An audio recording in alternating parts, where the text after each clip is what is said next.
Прийшли окупанти до нас в Україну, форма новенька, воєнні машини, та трохи поплавився їх інвентар. Байрактар, Байрактар.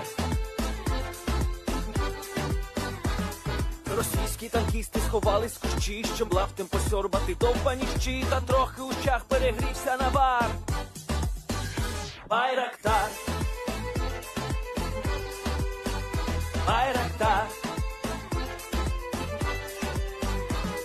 Приперли зі сходу до нас барани для восстановлення великої страни. Найкращий пастух баранячих отар. Байрактар, Байрактар. Їх доводи всяке озброєння різне, потужні ракети, машини залізні, у нас на всі доводи є коментар. Байрактар, Байрактар. Вони захопити хотіли нас зразу, а ми зачаїли на орків образу з російських бандитів, робить примар. Байрактар, Байрактар. Російська поліція справи заводить, там пивцю рашистів ніяк не знаходить, хто винен, що в нашому полі глухар. Байрактар, Байрактар.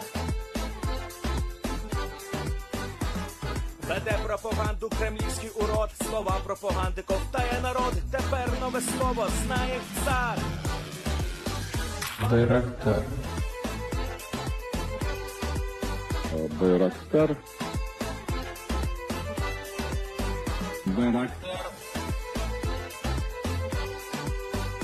Байрактар. Байрактар.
Yes.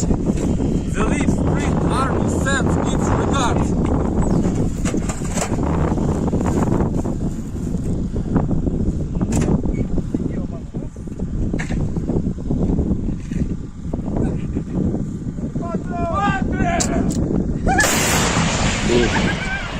Русский военный корабль. Предлагаю сложить оружие и сдаться.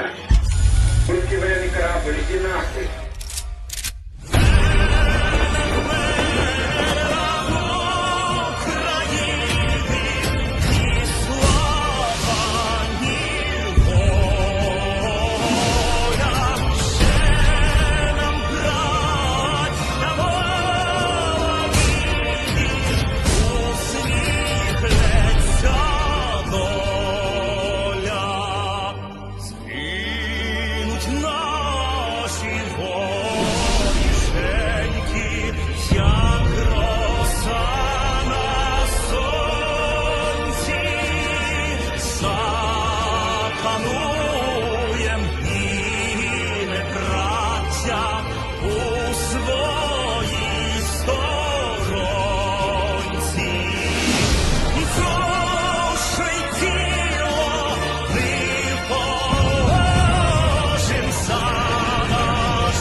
Hello, everyone. I'm the Enforcer, and I'm accompanied by Enforcer Matt. And good evening, folks. It's Enforcer Matt, and welcome back to day 465 of the news, and it's good to see you all once again. And of course, we're going to be covering the past 24 hours of the news of the war in Ukraine. And we've had incredible news. We've heard that it is official. Russian armed forces have abandoned the border region in the Belgorod Oblast and have actually retreated before they've come into contact with Freedom of Russia Legion forces and RDK forces today. It is the first time that has ever been recorded in the course of the war that the Russians have started to retreat in their own territory from what are partisan soldiers. It is the first time. And we're of course going to be getting into that news here in a moment. But there is a big bit of news, one that we know will be happening tomorrow, and one that I want to make sure that all of y'all know about, so that way everyone is on the same page, or hopefully everyone can get on the same page about this. Tomorrow is another Sunday fundraiser. Nothing new whatsoever in that regard. Every single Sunday, ever since we've had the ability, has always been a Sunday fundraiser. However, tomorrow is going to be a very special Sunday fundraiser. At this very moment, right now, our channel, combined, is sitting at, on top of all of our fundraisers, the amount raised is $977,362. That means we are around $22,700 away from reaching the $1 million goal. And tomorrow, we are reach 1 million raised. I have no doubt about it that the Leaf Spring Army and its combined efforts can, of course, and assuredly reach $22,700. This channel's largest fundraiser ever in its history was $64,000. Actually, a little bit over $64,000 that was raised on a single night during the year's anniversary live stream.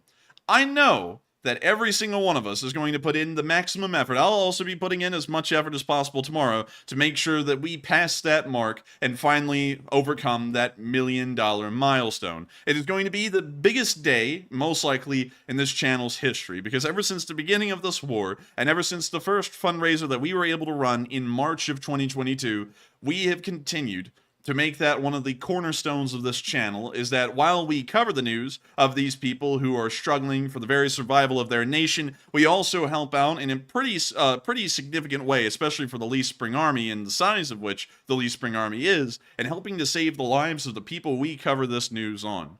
And I know tomorrow is going to be a day that everyone can look back on, the 4th of June, and know that that was the day the Leaf Spring Army proved its mettle to the entirety of the internet and was able to pass $1 million raised.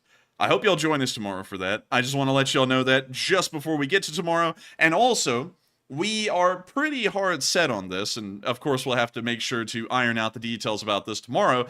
But we are planning on doing a live podcast format for tomorrow's news as well, which will be the second time that set's ever been used. And oddly enough, we've never actually used it for a normal stream. We only use it for fundraisers. But that will be the plan. We'll kind of end up covering normal news, but we'll also be having a little bit more of an interesting format, as we'll have the live podcast segment. But without further ado, it is now time for us to get into the massive news of the night. And many of y'all, of course, are probably looking forward to this. I know I'm looking forward to it.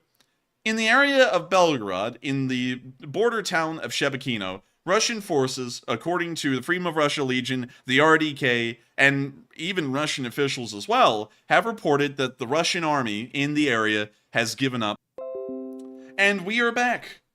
So, anyways, before I was so rudely interrupted, the Russians have given up the border region. This is the first time ever that we've seen this in the history of this war, and it is probably not going to be the last time either, considering that the response to border incursions is becoming less and less organized, and it appears that the only change will be a drastic one, where the Russian army has to relocate forces from inside of Ukraine to the border to try and protect their own border.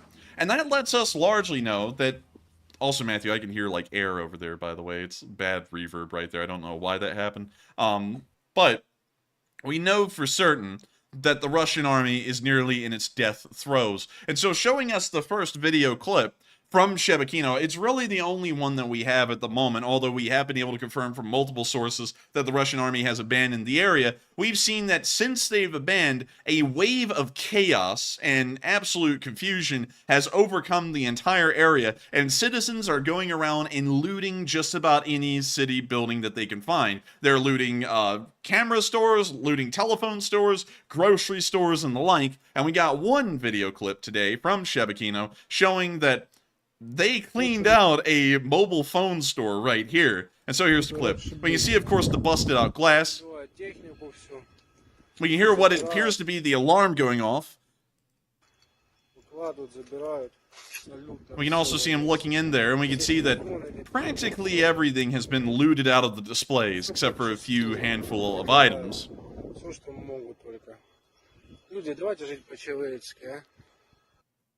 And from what we've heard, and also, let me wait, because I see the live chat's not moving, and that means we probably flatlined, and it looks like we just did. So we wait. Oh, we haven't? No, I was out for like a solid 3 minutes.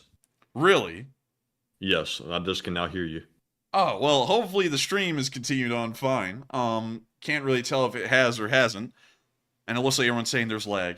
I'm so sorry about that, everyone. I would like to make an apology about it. We do not really know what is going on at this point anymore with the connectivity of the stream to YouTube. We know it's not on our internet's end, because while that lag is happening, I'm able to pull up clips and show a whole bunch of stuff on my computer. So we know it's not on the computer's end. We know it's not on the internet's end here at our house. It is most likely the connection in between OBS and YouTube itself. And of course, we can't really control that. And I hope y'all do understand. And we, once again, do apologize, because while that is out of our control, I do feel terrible that many of y'all have to endure the incredibly bad connectivity that OBS is having right now with YouTube.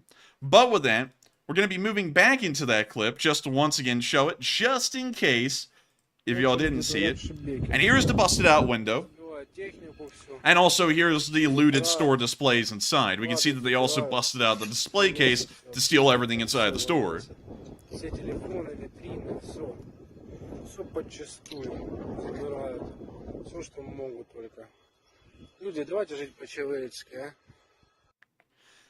And so with that's the end of that clip, but you can see that looting is starting to overcome the town. And of course, the area has been completely abandoned. And moving on into our next little clip of news in the area, we also heard from the Russian Volunteer Corps, also known as the RDK, the border zone in the Belgorod Oblast is rapidly turning into a gray zone. Abandoned houses, abandoned residents, the complete absence of local administration and police representatives, as well as the military. That's one thing that they don't mention there, but the military is also completely absent from the area as well. Now, of course, there are a lot of reasons why the Russian army could be retreating from the area. It could be that that garrison is completely disorganized, and so in the chaos and the confusion, everyone's just really deciding to pick up and run, which is a very likely option. Another option is that the Russian army may be making a deliberate action and retreating from the area, and they'll be creating a buffer zone in between the Russian garrisons and the front line, so that way the next time this happens, they have a little bit more reaction time before the Freedom of Russia Legion and the RDK practically start bombarding the Russian barracks. Another option, of course one that I know some people will be bringing up, but I have to say this is the least likely option in the history of any kind of option that has ever been given, is that they could end up throwing a small nuclear weapon into the area of Shebekino, and that's why the Russian army is retreating from the area, and it's been completely abandoned by the local government officials, the police, and the military as well. That, of course, is an incredibly unlikely option, as that does nothing to endear the Russian public with the Russian government, which, of course, the Russian government, while being a totalitarian dictatorship, it also has to keep within the good graces of the public, because if the public becomes too unhappy too quickly, there could be some pretty disastrous consequences from that alone. So they're most likely not going to do that. It's most likely one or the other. It's an organized withdrawal by the Russian army, which I have a feeling is kind of unlikely, but of course there will probably be a poll on that. And then the more likely option is that it's a disorganized rout from the area, because they really have no way to react to the Freedom of Russia Legion and the RDK. And also, on top of this, this is the longest period of time we've ever seen the Freedom of Russia Legion and the RDK stay within Russian territory. Up until this point, they had only stayed within Russian territory in a matter of 48 hours, meaning that their offensive began, it held territory, and then they withdrew in 48 hours total. This one has now moved on into being 72 hours long, 3 entire days at this point. It is the longest incursion that we've so far seen by the Freedom of Russia Legion, and it's starting to cause a lot of heads to kind of turn in the direction of the Russian border, and we can even hear some, of course, of the more prominent pro-Russian people, pro-Russian folks, like Gherkin claim that the Russian border security is so bad that if the Ukrainians had dedicated just a larger force to this area, they most likely would have been able to take Belgorod by today. And I want to show you all this clip because while, of course, Gherkin is just another one of the pro-Russian guys, he is the guy who did order for Malaysia Flight 17 to be shot down. And also, before we get into that, Matthew is texting me a whole load saying the podcast is probably not going to be able to happen due to a whole bunch of technical stuff because we'd have to set up the whole entire thing and test run it, everything, which is also... The podcast thing was actually a news to me. I hadn't heard about that until tonight, actually. So we'd have to check and make sure we can actually set that up for tomorrow. Yeah, we would have to make sure and see if it is able to be run. It may be able to be run. Of course, we have to kind of hook everything back up and test it because most of it was all disconnected. And also some of our cameras were put out of place as well. So we'd have to set all of that back up in the span of tomorrow for it all to be ready. So we may do that. We may not be doing that. We're going to have to play that by ear and see. So, of course, want to put that out there. It's not a definite thing, but we'll be trying. Anyways, here is the small little talk from our boy Gherkin, the war criminal. If enemy actually decided to conduct a large-scale offensive towards Belgorod,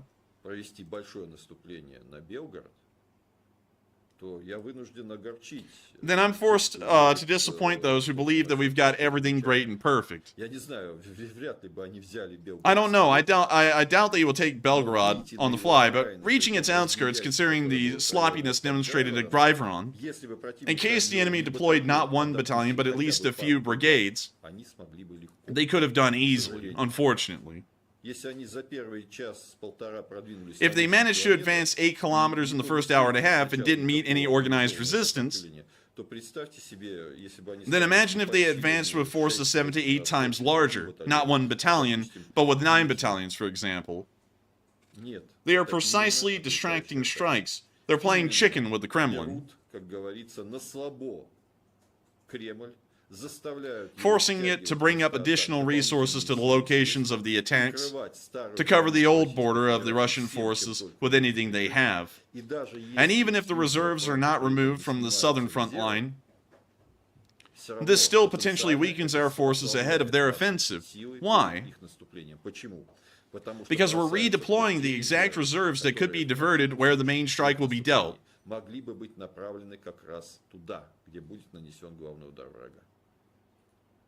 The enemy has numerical superiority. The enemy formed a larger number of, I emphasize, frontline combined arms units than we have. And they can operate them. The enemy is imposing on us their strategic initiative. And then the video clip ends once the second guy over here takes over, the guy whose eyes are so darkened around the outside of him, it looks like either he's a binge drinker and his liver has collapsed, or he has no sleep whatsoever. Either one's bad for the health, but nonetheless, we can even see a guy like Gherkin, who of course is one of Putin's biggest puppets at the beginning of the 2014 Donbass conflict, and this was the guy who was in charge of the air battery that would end up shooting down Malaysia Flight 17 over the Donbass in Ukraine in 2014, killing over 137 people. He is that guy, and he's been on the Russian side this entire time. There's never been a point, so far, up until recently, where his support began to waver and began to start to show visible cracks or visible disagreements with the Russian government. And we can see right here, in response to what's happening in Belgorod, he is showing that he has absolutely no confidence whatsoever in the Russian army nor the Russian government. In fact, at this point, he's pretty much saying that the war may as well be lost, because if they continue to not protect the border, according to him, at least in his opinion, Ukrainian forces could be in the area of Belgorod within maybe a day or two. But if they try and stop that, that means that the Russian forces in Ukraine are screwed, and the Ukrainians will be overrunning them and pushing them on out of the country in quicker time. And of course, we can see that this is actually true. The Russians are caught in a catch-22 at the moment. If they move forces to protect their border, their armies in Ukraine are pretty much going to be screwed over, and it's going to be a losing war from there forward. If they don't protect the border, the Ukrainians could start to really take great advantage of that and start to do all kinds of crazy things. The Freedom of Russia Legion and the RDK could pretty much be left to do whatever they want as freely as they want and probably grow their forces and dissent in Russia as much as they wanted to, and there's nothing really stopping them there. And so it is a damned if they do, damned if they don't kind of situation for the Russians at this point. They tried to play the cards very well at the beginning of the war. It was a very stupid play, I'll tell you that. And now they're seeing the consequences of this bad action. There's no way they can win at this point. The Russian partisans will either win, or the Ukrainian army will win, and they have to decide which one they would rather want winning. And at the end of the day, they're probably actually going to try and end up deciding that the Ukrainians will end up winning over the Russian partisans. Because Ukraine can win, sure, and the Russians will survive. If the Russian partisans win, the Russian government does not survive. So they now have to pick which one is going to allow the government to probably survive, and that option would most likely be letting the Ukrainians take back their territory. And so with that, we're now going to be moving on from those interesting words from Igor Girkin, of course, a prolific war criminal, and we're now going to be moving on from the Russian border area because, of course, Russian forces are not really taking that many losses in that area, considering that the Russian army and police force have practically withdrawn already as of today, and they've left the area for the Freedom of Russia Legion and the RDK to really do whatever they want. However, on the front lines in Ukraine, the story is different, and Russian casualties are actually beginning to climb again, almost in every single category, and with that, more chocolate cakes and water park tickets are being dispensed. And we saw today, for one of the first times ever, it's one of the rarest instances we've seen this since the beginning of the war, one Russian widower was actually able to get themselves a car. Here's the clip.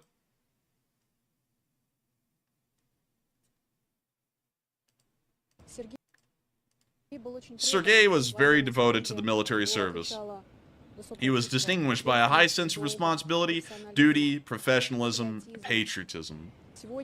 Today I was given the keys to the car, and thus the magic wand was waved over the death of her husband, and now everything is okay. It is a-okay. It was somehow unexpected. Very nice for such support. I'm very glad. Once again, I express my gratitude to the organizers. Thank you very much. I'm very glad that they provide such help. And then the video clip ends there. And I gotta say, this is not a one-off instance. It appears that this oblast in particular had a payday because they put the Control-C, Control-V function to work. This entire area is filled with the exact same model of car, and she's not the only one that's getting a car today, apparently. If you call this a prize, I would say that's something. Man, this thing, I think, honestly, in the United States, I think this car brand new would probably be like $8,000, because this thing looks like it would fold. Someone just said something in the live chat that I have to check on real quick, and let's see if that is the case. 1 second, stand by. Gotta check our email here. And it looks like we're also going through lag as well. Yup. And it appears that we're not age restricted. Someone said that in the live chat. So, hey man, why is the stream age restricted? It's not. I just checked on the email. It shouldn't be. If it is, of course, let us know. But anyways, very interesting to see that this woman pretty much is okay with her husband being dead as long as she gets the brand new Ladablit. And it's not even a lot of worth getting. Like, the thing just looks cheap. And you can even see that down here on the tires. Even the tires and the rims look cheap. Like, the rims don't even look like they really fit the size of tire that's on them. Honestly, kind of a lame prize, I'm not gonna lie. I wouldn't really want that. Anyways, we're now going to be moving on from Ryazan, where we put that marker. It could be anywhere in Russia, really. We just put it there because it was convenient to put down, because it's in Russia somewhere. And we're now going to be moving on down into the port of Mariupol, because guys like Vadim, that are getting their wives' cars through their great sacrifice, they are, of course, the ones that ended up being plastered in the port city of Berdyansk yesterday. And even today, we see that explosions are still being filmed, and it appears that the port is still being hit. We actually have a clip of another explosion here from today. And so here's the clip. We can hear alarms going off, and we can also see that a mushroom cloud is once again billowing from the port area. Что будем делать? Dang, what the hell was up with that close-up? What the hell is this? Wait, hang on. Что будем делать? What the hell is that? Just want to let you see that nose up close. Man, they were wanting you to see that nose, man. That guy was about to come up, man, to the explosion and go, yep, it's gunpowder. That's what he was about to do. But with that, that's that clip. And we got to see a little bit of the explosion and also a massive nose. Moving on to the next clip, we could also see that this time, the munitions that were being used to attack the port didn't come in without a fight being raised. We actually saw that what appeared to be almost like 1950s, 1960s era flak guns were being used to shoot down these missiles before they get hit the port again. And we can see this here on film. We hear the explosion of air defense, and you can also see the little dark clouds in the sky of the explosions of these flak shells as they propel their shrapnel out in every direction in hopes of shooting down these missiles, of course, them being hit by the shrapnel. And we can hear the explosion of the flak guns finally reaching the camera person on the shore. Это грады, блядь! And interestingly enough, while the port was hit, this incredibly archaic anti-aircraft fire was effective in taking out one missile. And we actually got proof of that today, which was very interesting because we rarely ever see Russian air defense shoot anything down, but they did manage to shoot down a single Tochka-U missile. And that actually appears to be our culprit in this attack. That is the rear tail section of a Tochka-U. Both sides have used Tochkas so far in the war, but of course the Ukrainians have been seen using them to a fairly high amount. And so it is, of course, a Ukrainian Tochka. One of them was shot down, but the rest of them did make their way to the port. And we actually saw satellite footage showing that the damage that they caused was actually quite impressive and most likely has caused a massive problem for Russians. Hey, I think we're back. Hey, I think we're back. Yeah, I think we're back. Yeah, we're back. And we're right back into lag. We gotta love it. You gotta love this kind of stuff. And I would guess we're not in lag anymore. It looks like we're out of it for now. And once again, I do apologize about that, everyone.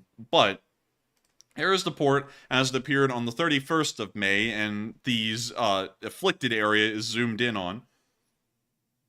And then we could see it the next day. It appears that two of the port facility buildings to the very far left side of Berdyansk port were completely leveled in this missile attack. And also, let me check. Okay, we're still not going through lag. I have to make sure to double check that because YouTube's telling me we're going through lag, and I'm not really sure if we are or aren't, and we're wanting to see if y'all are still hearing the news or not. And so we're actually going to be going to Berdyansk port here real quick, and I'm going to be showing y'all the port of Berdyansk. So here's the beaches of Berdyansk. Pretty large and extensive beach works in this area. And then here's the port. The port's actually incredibly small when you look at it, and they made a breakwater out here. The breakwater actually existed during Soviet times from what we understand, and I gotta say, I have seen more impressive breakwaters in other places around the world. The Soviet Union did not do any favors in making a nice-looking port. This is about as basic as it gets. This is like the port stock mode. But anyways, moving on into the area at the port, it appears that these two buildings here were the ones that were hit. From what we can tell, they appear to be two larger warehouse buildings connected to the port facility that were most likely being used to store some kind of military equipment. From what we could tell, the explosions did not produce secondary, larger explosions that would indicate that these were ammo storages, and so it starts to lead the imagination to go into other places. What could have been hit inside of these storage facilities? And there are a couple of kind of things that may have been hit here. It could have been rifles without ammunition, although usually rifles are transported with the ammunition. It could have been bulletproof vests, although we know that the Russians really don't have bulletproof vests. Could have been helmets. Of course, there is a decent amount of helmets. It could have been a myriad of maybe vehicular supplies, for example, transmissions and engines to replace inside of vehicles. it could have been really anything. But one thing we're pretty certain on is that it was not an ammo depot that ended up being blown up at this port. It may have also just been an attack on this depot for future reasons. Of course, we assume that the counteroffensive will be heading kind of in this direction towards the southern area. And the Russians will be needing far more supplies in a situation like that, even for the smaller forces they have in this area, because those forces are, suffice to say, going to be quite busy and probably going to be blowing through ammunition pretty quickly. And so the port city of Berdyansk would be used, probably along with the port of Mariupol, the very small port that's down here, would be used to try and help to alleviate the supply situation for the Russians in the southern front during that counteroffensive and to try and bring them more supplies. And so it may have been a destruction that had aims beyond the current situation right now. And so with that, I hope that does address that little port attack fairly well. Once again, nice to see that there's been significant damage caused to the port itself. And we're now going to be moving on from Berdyansk port and on up into the area of our location unknowns. And we actually had a very interesting little location unknown today of a U.S. striker in Ukraine. And it appears that this one is not on a training field. It has actually found itself in frontline service nearly, which is, of course, really neat to see. I would have to say it's incredibly cool to see. But one thing that's very interesting, and very, very interesting, I'd have to say, is that many of y'all are putting in input on our polls. And not only that, a load of y'all are hitting the like button on the stream tonight. We've gotten up to 1,030 likes as of right now. And for as long as the stream has been running, which is only 40 minutes, that is getting on up into record territory for the amount of likes that have been raised in such a small amount of time. And if y'all do enjoy the stream, hitting the like button greatly helps us in reaching more people and letting people know what the Enforcer channel is and what the Lee Spring Army is on top of that. And so if y'all do enjoy the channel, make sure to hit the like button because it does help us to reach out to more folks and let them know what we do. And on top of that, many of y'all have not only been hitting the like button, but have been putting input into some of the leading questions of the night. Questions about the war and things that have been going on inside of Ukraine and outside of Ukraine that pertains to the war. And I'd like to hear what y'all have been saying on that. And so, what do we got, Matthew? All right, so let's jump right into our polls. And our very first one says, Prigozhin says Russia's military is ineffective in Belgorod, and Wagner wants to go there instead. And what are your thoughts? 33% said that makes sense for Prigozhin. 31% said, why does Wagner want to go? 7% said unsure. And 30% said it sounds like a bluff by Nutsack. And for me, it sounds like a bluff. Prigozhin does have a lot of political ambitions at the moment. He's trying to position himself to, in some fantasy world, perhaps win the presidency of the country, although that'll never happen. But he's convinced himself it's possible. I think it's a bluff to make himself look good politically, and that's probably going to be it. But Enforcer, what say you? What happened? Reread the line. And the question was, Prigozhin says Russia's military is ineffective in Belgorod. Wagner wants to go there instead. Thoughts? I would have to say, and we all know what that means, y'all. We all know what that means. And Matthew was hitting it almost right on the nail. We already saw that he is saying we don't want a bunker president with the little political posters in Belgorod, and now we see this offensive occurring. Oh, he is certainly going to try and make himself a hero of the Belgorod Oblast at least, and maybe a hero for the rest of Russia. So I would say he's probably trying to conduct some sort of a political aim in this. But this has never ended well for anyone who's ever tried to do this in Russia, is to become a friend of the public's. Everyone who does that usually dies, or they end up disappearing, or they end up charged with crimes that they never committed.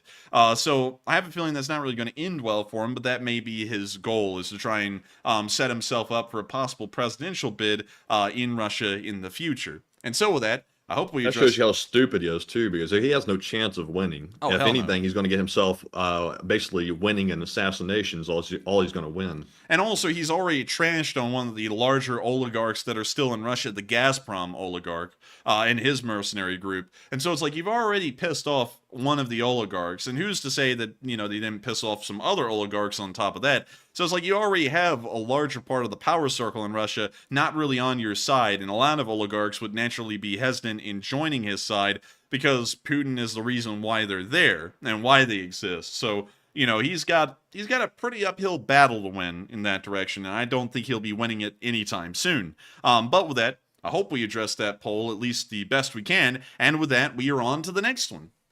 All right, and the next poll says, despite Bakhmut being mostly destroyed, severe fighting still occurs there, and is it worthwhile? 79% said yes, keep wearing down the Russians. 6% said unsure. 7% said I'm on the fence on this one. And 7% said don't die for a destroyed city. And for me, I think Ukraine's goal has been stated multiple times. They are trying to wear the Russians down in Bakhmut. The goal isn't to try to keep the actual city itself because it's already been destroyed. So, in my opinion, they should keep wearing them down and keep using it as a meat grinder, so that way the Russians can't move on any further than that. But Enforcer, what say you? I would say that most likely they will not be seeing that the Ukrainians stop any kind of fighting in Bakhmut. They're currently fighting around the flanks in the area of Berkivka, Yehedne, and Klishkivka. These flanks in this direction and also this flank down here around the small village, because that makes sure that the Russian army continues to be invested and continues to stay distracted in the area of Bakhmut. Of course, this is Russia's brand new prize, and losing it quicker than they gained it would be a very bad propaganda disaster for the Russians and would most likely demoralize the Russian public as far as the war goes. And so they will make sure to keep themselves distracted as much as possible to make sure that the Russian public does not lose support for the war, so that way they can keep it, and of course it looks like an actual victory. The Ukrainians are doing a really smart move here as well. Not only are they continuing to inflict decent losses on the Russian forces here, and also putting a lot of the reserves into this area, they're keeping the Russians distracted so well that the Ukrainians can conduct border raids with the Freedom of Russia Legion and the RDK, and they can also conduct a counteroffensive later on with great success, considering that there won't be any reserves to slow down the success of that counteroffensive. So as far as trying to keep the battle going in Bakhmut and inflicting losses on the Russians, not only are they achieving that, but they're achieving many greater things as far as distractions are concerned for the Russians in this war. So I think it's good for them to continue on fighting for that city, although it is completely destroyed. It's not necessarily about the value of the buildings in Bakhmut, whether someone could walk into one and live in it the next day. It's more so about the strategic implications of stopping that battle and letting the Russians build up a reserve again, which is something that they're currently not allowed to have the luxury of. And so with that, I hope that does address that fairly well. And with that, we were on to the next one. I don't know why I was going to address that like a question. I'm calling them questions now, and I think they're questions. But with that, I hope we addressed that poll fairly well. And with that, we are on to the next one. All right, and our third poll says, Zelensky says Ukraine is ready to launch the counteroffensive and says a large number of Ukrainian soldiers will probably die. And what are your thoughts?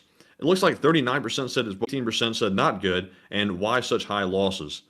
And I must say that we've heard Ukrainian officials, including Zelensky, say multiple times in the past that they're ready for the offensive, and it hasn't actually started yet. So this seems to be a more promising statement, but it's hard to tell.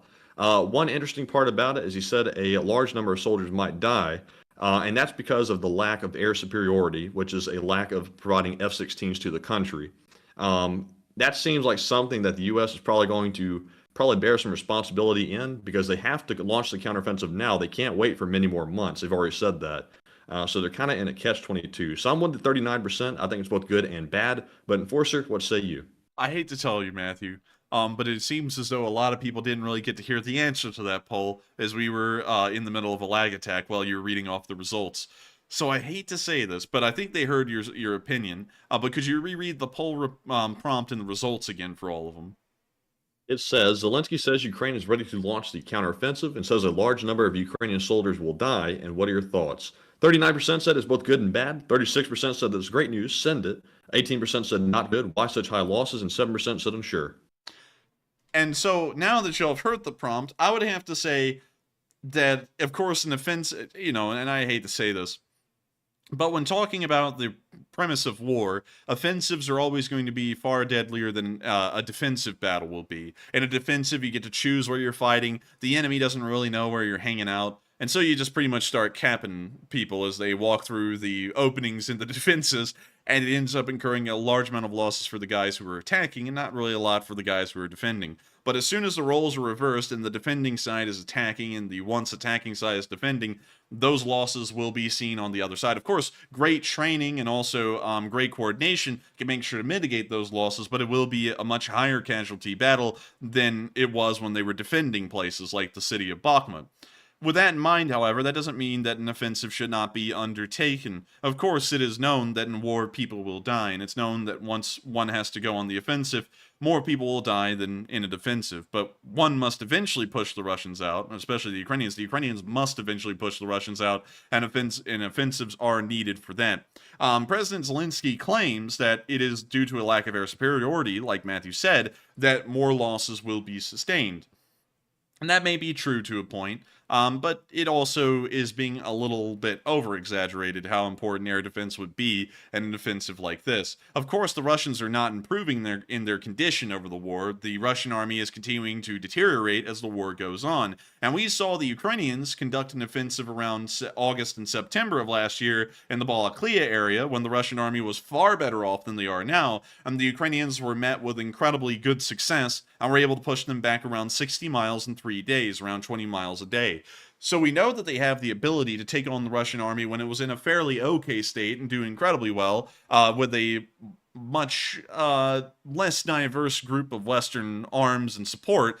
And now they have a larger amount of Western arms and support on the ground. They've been more implemented into their armed forces. Their forces have been better trained. They've been trained in places like the US, the UK, Canada, Germany, and everywhere else that practices a NATO infantry doctrine. So we know that the Ukrainians will be far better off than they were before. And so while they'll be taking more losses, they also will be not taking as many losses as they would have been. And I don't really think air support would be the major factor in whether the Ukrainians take low losses or incredibly high losses in an offensive like that, considering how worse off the Russians are now compared to how well off the Ukrainians are at this moment as well. But I have a feeling that they will be taking larger losses nonetheless. So I'd have to agree with the large majority of folks. It is something that will happen as far as the higher casualties will go, but it is something that must be done. In the word of Lord Farquaad from Shrek, some of you may die, but that is a sacrifice we're willing to make. And hopefully it's not as many as being anticipated. Of course, if it's the Balaklia offensive, we can count on maybe less than 100 Ukrainian soldiers maybe dying over that whole offensive, and then they'll be capturing their goals and achieving their aims. But with that, hope that does address that fairly well, and we are on to the next one. All right, and with that being said, we are fresh out of polls. So we're moving on to our Super Chat questions, our very first segment of questions. And it goes to Charlie Nickel, who puts in a very generous $100 donation. And thank you very much, Charlie, for that support. He says, I've been traveling abroad and freeloading on the recorded Enforcer streams. Great stuff while on the road, but hard to support the law school coffee and Papa John's cause with no live chat. Take a question from the more worthy live chat peeps. And thank you, Charlie. And thank you so much, Charlie. Damn, lag. Oh. We're in the middle of a lag spike, aren't we? I see our viewership spiking. We must be in the middle of a lag spike, aren't we? Yep, it was lagging. I think we're back. Oh, man. Oh, gee. But anyways, thank you so much for the massive amount of support, Charlie, and helping this channel to keep on running. Now, I would like to say this. You know, I have to admit this. We're not in as, well, at least I'm not. I can't really speak for Matthew because Matthew sounds normal. But I'm not in as excited in a spry mode as I usually am running the stream tonight. And I would like to apologize for that real quick. You know, just take a moment for that. Because I'm trying to get into a siege mindset here because the lag is not getting better. It's continuing on as bad as it has been. And usually it takes a little bit of hype for me to get into that really positive mindset. So if something like this happens and I'm in that really hyped up mindset, I can end up getting pretty angry pretty quickly. And so I'm trying to go through a siege mindset here where I just keep up a normal tone for the duration of the stream, so that way I can make sure that it doesn't aggravate me as much, because at this point, it appears that whatever is causing this just keeps on going. It's not stopping. So anyways, I thank you so much once again for the massive amount of support, Charlie. And that's also why I was like, oh my god, because, you know, I'm not really, you know, that hyped up tonight, because I'm trying to make sure that we keep this thing running even through the lags and make sure to pay attention to that. And also, it is very cool to hear that you've been traveling abroad, Charlie. Our family has been wanting to travel abroad for a good while now. We've never been able to over the course of this war because I've been pretty dedicated to making sure that this thing runs 6 days a week. And if we ever did travel abroad, we would have to start winding this thing down so that way we could go on a vacation and then we wouldn't have any streams for however long we were gone. So we haven't been able to travel abroad, but I hope you've been having a fun time traveling abroad, Charlie, because some of the places around, really every place around the world is a very interesting place to go, and it's very neat to see how folks live and what life's like, and also what the landscapes are like everywhere else around the world. Really, the only place we've been abroad to is the UK. That is the only place I can think of when we were kids. I think we went to Mexico, but those were like the only two places in the world that I can think of that we actually ended up going to that was outside of America. But nonetheless, it's fun to hear that you've been having a great time. And also, I thank you so much for the support and helping this channel to keep on running and supporting the Law School Fund, the Coffee Fund, and the Papa John's Fund. I mean, that is a lot of funds right there in a single super chat. And I got to thank you so much for supporting them and also thanking us for the hard work. I've actually gotten really used to the amount of work that we do for the stream. It doesn't actually feel that hard to me. It's just that it's time consuming, and that's it. But I do thank you so much once again for the mass amount of support, Charlie. Of course, helping this channel to keep on running, and we'll be making sure to hand that over to the live chat right now. And so with that, what do we got, Matthew? All right, so our live chat question is going to go to Plexus Gaming, who says, considering the successes of the Free Russian units attacking Belgorod, do you think Ukraine will head that way? I don't think Ukraine will be heading that way. It seems as though the Ukrainians are greatly behind the idea of just using the Freedom of Russia Legion forces and also the... are we going through lag again? I see a lot of people saying LSA in the chat. I have a feeling that means we're going through lag. Oh, we're not, actually. It was just like literally a half second of lag, I think. I saw all the LSAs, I was like, oh god, man. I was like, it's happening again. I saw David say, when's the fiber getting connected? I'm hoping that maybe we can get it connected to the house maybe in a week or 2 weeks. Right now it's at the street, so got to get it run back here. So man, hopefully we can get that sooner than later. Man, our fiber is in the streets, man. But anyways, to answer that question, I don't think the Ukrainians will be moving in the direction of Belgorod. What Gherkin said is pretty much just trying to point out the weaknesses of the Russian army in the area, but I don't think the Ukrainians would actually start pushing their own battalions and brigades into Russia, because then that starts to take a different spin on the situation. Because right now, while the Freedom of Russia Legion and the RDK are completely supported by Ukraine, and the Freedom of Russia Legion is an official part of the International Legion of Ukraine and is therefore a part of the Ukrainian army, they are Russian nationals, so there's a decent amount of deniability there that can be had, where the Ukrainians can say, those aren't really our guys, those are your guys, and they're just happening to cross our border and attack y'all. And so, you know, it kind of enters a different twist. But if the Ukrainian army, actually Ukrainians, were to cross that border and begin attacking in that direction, that's a whole other story, and one where the Russians could actually start to say that their sovereignty is being threatened by the Ukrainians at that moment. So I don't think the Ukrainians will be moving in the Belgorod area. I think it will just be entirely the Freedom of Russia Legion and the RDK. And so with that, I hope that does address that fairly well. And thank you so much once again for support, Charlie, and sponsoring that live chat so that way we can answer that fairly well. And with that, we are on to the next one.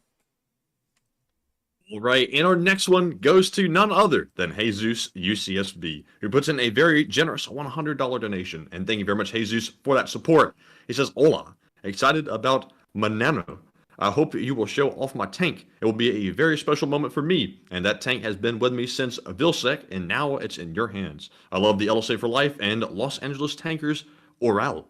And thank you so much for the massive amount of support, Jesus UCSB, our LSA tanker, and a great LSA tanker nonetheless. And also, we will of course be trying to see if we can do a live podcast set tomorrow, but there may be some difficulties in doing that because we have to go through the podcast setup and make sure that everything's set up and running, which is honestly kind of a massive handicap in us being able to run that normally, because it has a huge setup routine. Like, we have to make sure the lighting is right, and we have to have the cameras set up and everything. And then, you know, sometimes because we're doing other stuff, one of the cameras gets detached and one of the tripods gets moved, so now the cameras aren't in frame, and then it all has to be hooked up to my computer and tested out in the day before that, and then I also have to make a short war summary tomorrow. So there's a lot that may be coming in the way of actually being able to do that tomorrow. We'll still be trying.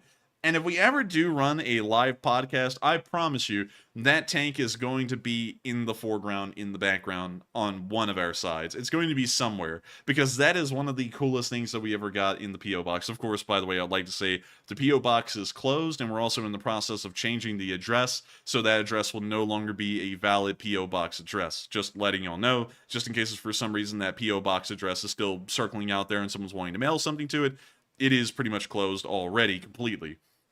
But I do thank you so much once again for the support, and it's really cool to know that that tank has been with you since Vilsec, Germany. And that is really neat to know that it was actually made by someone in Germany, and they gave it to you, and it came all the way back to America, and now it's all the way here with us. That is an incredibly high honor, and I gotta thank you so much for sending such a cherished tank model as yours to us to thank us for what we do. Folks have sent all kinds of mementos and incredibly nice gifts to us, and I have to say that we're completely blown away by each and every one of them, and I got to thank you so much once again, Jesus UCSB, for being Elite Spring Army tanker, Elite Spring Army soldier, an old guard, and not only that, sending us an incredibly cool tank model. And so with that, thank you once again for support. Long live the LSA, and I hope we addressed that fairly well. And with that, we are on to the last question of this segment, and then we're going to be moving back into the news.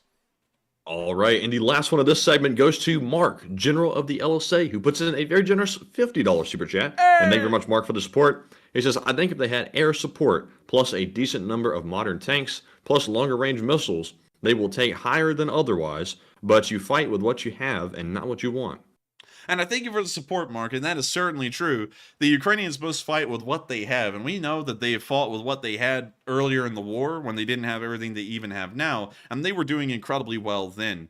So I'm sure that the Ukrainians will find a will and a way to make the offensive get pulled off without a hitch, even without some of the weapons that they're wanting, but I still think it would be nice to eventually get those weapons over to them. I just don't think, in my opinion, that the world has to act like they must get F-16s, otherwise millions will die. I'm not in that mindset at all, but I would certainly guarantee they will fight with what they have, but hopefully we can eventually get them what they want, so that way they can fight with what they have and what they wanted being what they now have. But with that, thank you so much once again for support, Mark. And thank you so much once again for helping this channel to keep on running. Because folks like you help the lights to stay on, help everything to keep running in the background. And if it wasn't for folks like y'all, it wouldn't be possible. And so with that, thank you so much once again. I hope we addressed that fairly well. And with that, we are now getting right back into the news and right into our location unknown, starting off with our first clip of a American striker being used by the Ukrainian army. Dang, man. They got that trap. And we can see it driving down a road somewhere near the front lines. Of course, an unknown location. And with that, that's the end of the clip. But really neat to see one of those US-made Striker armored personnel carriers in the area of Ukraine. With that, we're now going to be moving on into our next little bit of location unknown news, where we also saw that the Ukrainians were able to hit a loaded fuel tanker of the Russian army and was able to cause it to explode. Here's the clip. We can see it is a KAMAZ fuel truck. We can see them getting the bomblet ready to drop, lining it up, and sending it on its way. Down it goes right into the fuel tank, hitting it, and the fuel tank explodes. And it looks like it may have singed the drone. We can now see that pretty much all of the fuel inside of the truck has already ended up burning. They're now dropping another bomblet into the trees. And we can see them trying to hit what may be another Russian fuel truck or a Russian position inside that tree line.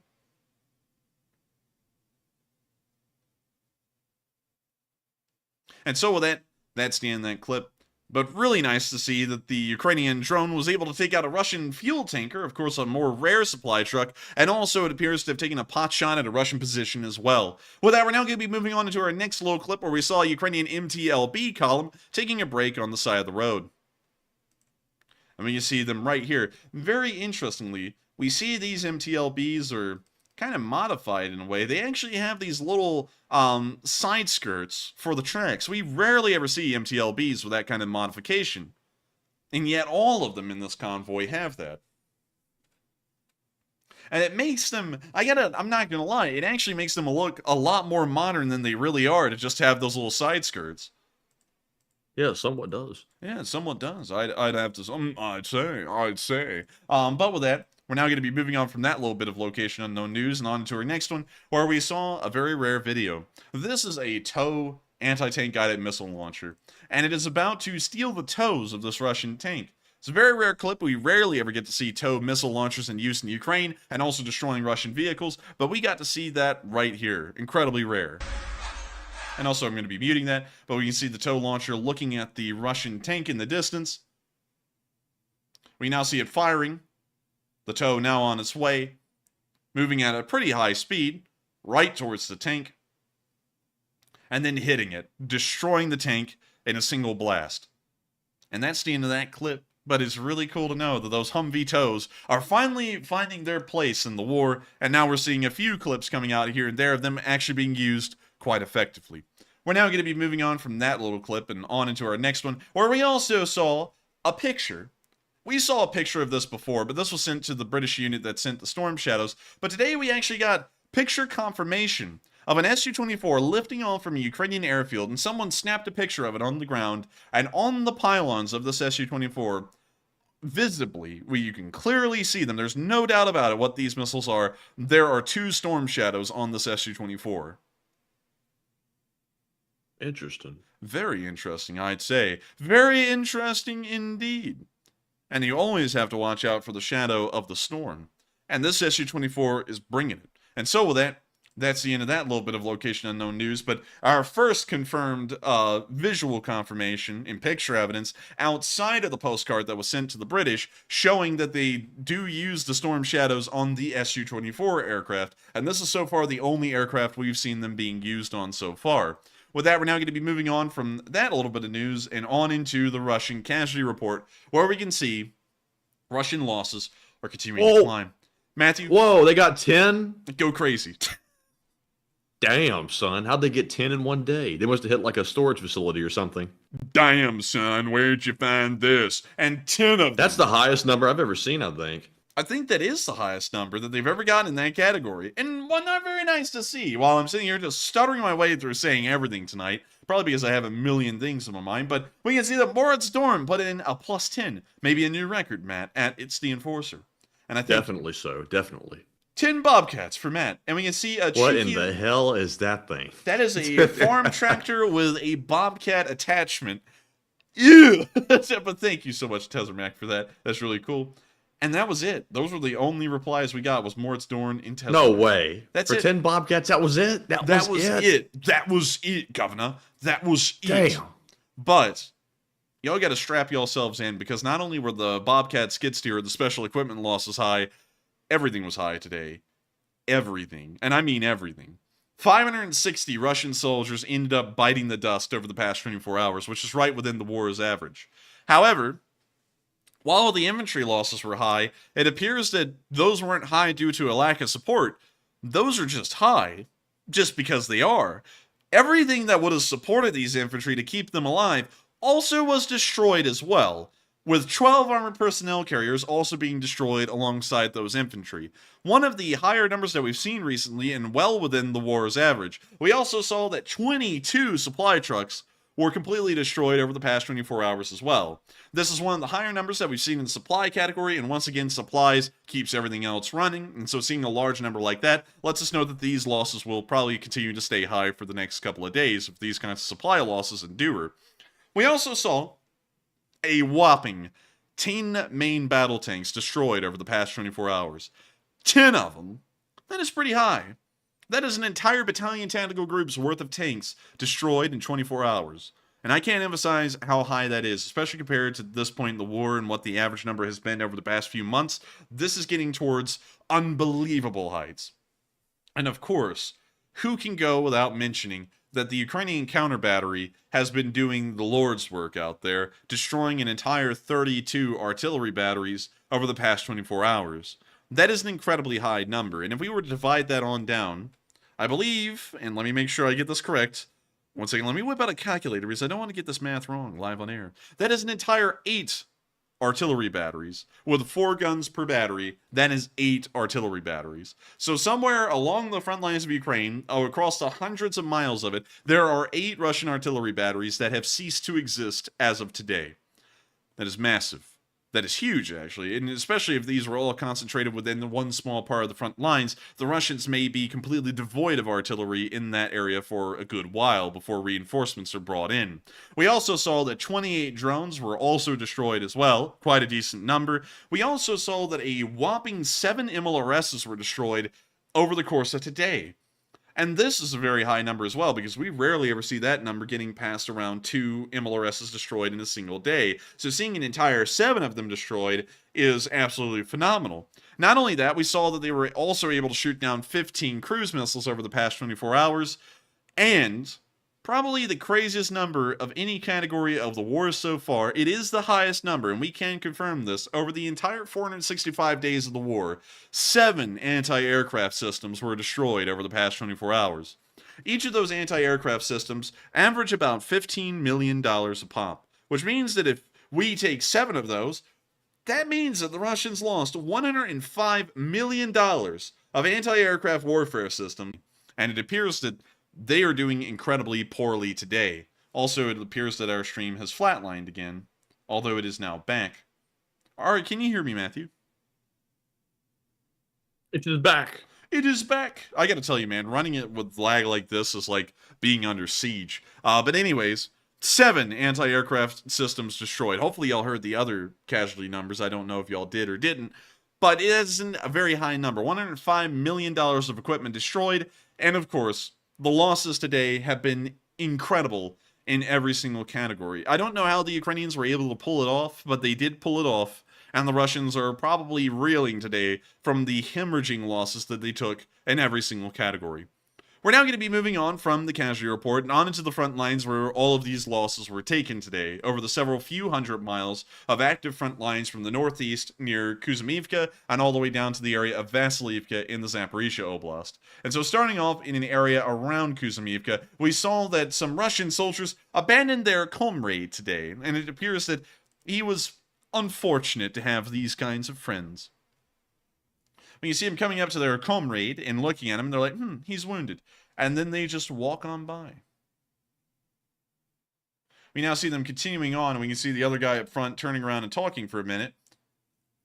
And we now see them we can see that guy, it appears he's now wounded. He's sitting on the side of the ground. And the Russians in the back, they just run away. And the wounded guy up there, he's left behind. And so with that, that's the end of that clip. But once again, a very dark reality of the Russian army is that the people you think that are your friends are not really your friends, and they won't be around in a life or death situation. And that's got to be demoralizing to a lot of Russian soldiers. We're now going to be moving on down into the area of Kremenna, where we did see that there was a small attack that Russian forces tried to commit in the area today that was captured on film, but it appears to have been repelled by Ukrainian firepower. We can see one of the trenches in the Kremenna area right here as they pull out grenades and begin lobbing them over the trench.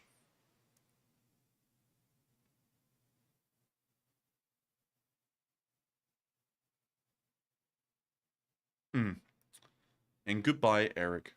He will not be missed. We can see them continuing to fire over the trench.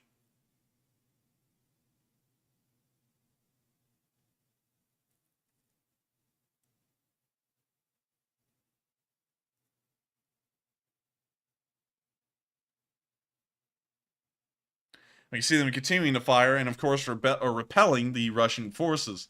In our next clip, we can also see some footage from Kremenna.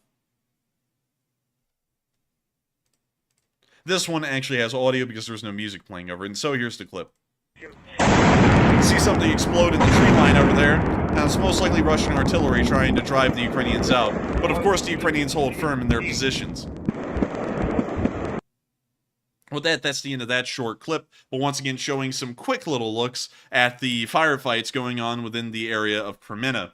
From what we understand, there hasn't really been a lot of progress made in that direction today by either side, and it appears that the front line is once again largely in a state of stalemate. Of course, as we can see over the past 24 hours, nothing has really changed there, but of course firefights are beginning to pick up, and so changes may become inevitable in a way, but who really knows? We're now going to be moving on to our next bit of news near the Lysychansk area, where we saw that the Security Service of Ukraine, also called the SSU or the SBU, was able to destroy multiple Russian vehicles of varying kinds, all the way from anti-aircraft systems and all the way down to SPGs. We can see a Buk M1 missile system right there, surface-to-air missile system, being accompanied by an MTLB. And we can now see the drone closing on in to this Buk. And I gotta say, oh, it's wasted, Matthew, wasted! Yeah, it's the GTA animation. And we see a Tor 2 right there. That's one of Russia's most advanced and expensive frontline air systems. So you can see it blowing up right there. And we can see this one firing a surface-to-air missile at this drone. And it appears to have missed. It missed. So now the Tor is on the move again after it missed. And we can see the wasted thing coming up again. We can now see the Tor 2 sitting in this field. And we see the wasted thing coming up again. I gotta admit, at this point, they're kind of using that animation a little too much. They need to lay off on that. But you now see the drone coming into the front of this tank, hitting it. And we can't really tell if it was taken out by that or not. It appears it may have been a glancing blow. We can now see them hitting a frontline position and now dropping bomblets on top of a BMP and destroying that BMP.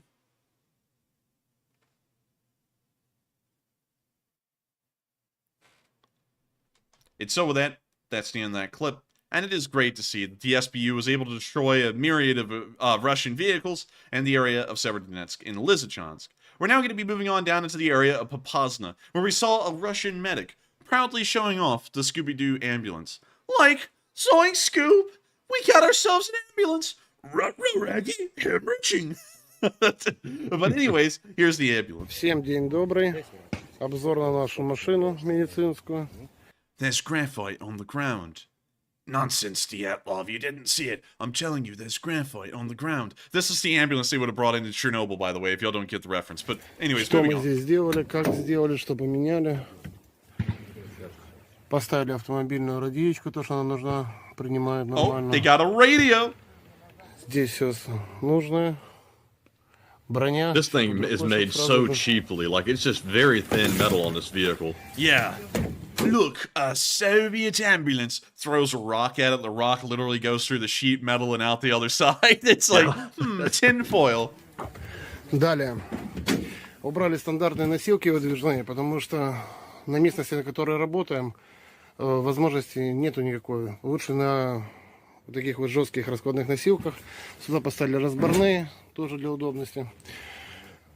Здесь у нас рюкзаки хиллеровские. Здесь еще тоже вторая медицина дополнительная. Здесь у нас перевязки. I see him pointing out some stuff they have. It looks like some odds and ends kind of medical запас воды equipment. постоянный. И ВО у нас здесь есть. Все в полном порядке. Перчатки и тому подобное. Очень нужная вещь. Тоже девчонки помогли нам, сделали подарок. Монитор. And it appears that the TV that they have inside of the ambulance does not work. He just tried to turn it on, and it's not turning on. Жесткие носилки для травмы позвоночника. I think that's a Здесь vitals постоянно monitor. в БГ находится стереофондин с аминокапронкой. Поставили ящик тоже вместе с стереофондином, с физухами, с растворами. Все подтянули. За носилки скажи, что надо снимать. Да, про носилки я уже сказал. Укладка заполнена тоже, перевязка, растворы. See, we're continuing to show it off. Yeah, and that thing is not working. Vitals monitor or not, if you needed that thing, it's not going to be around in a vital situation. It's just not working. Лежат. Oh, trust me, they aren't playing C-SPAN on it. Здесь у нас носилки, как бы волокуши вместе со стропой эвакуационной, постоянно тоже в сумках, экстренный вариант. Ну, в принципе, и все. Я считаю, это более-менее такой самый основной комплект, который нужен для доставки, для передвижения. То, что, в принципе, незаменимо. Like, Zoink Scoop, our van has been converted into an ambulance. Raggy, we're homeless. But anyways, that's the end of the clip. And I gotta say, not that great of an ambulance. And also the fact that this thing is a Scooby-Doo van from the 1960s. says a lot about how badly the Russians are doing. And they're calling this thing a brand new ambulance, by the way, just in case y'all didn't know. But with that, we're now going to be moving on from that little clip. We're going to go let Dyatlov and the boys go find graphite on the ground with that thing. And we're now going to be moving on to the other side of the front lines, in the rear area, where we saw that a Ukrainian T-64BV appears to have been hit by an anti-tank mine, suffering serious damage to its suspension and road wheels, and is requiring repairs, which we can see here in this clip, while we hear the music go, wee! You know, Matthew, this is what I sound like when I'm on a roller coaster. That right there. Wee! But anyways, here's the clip.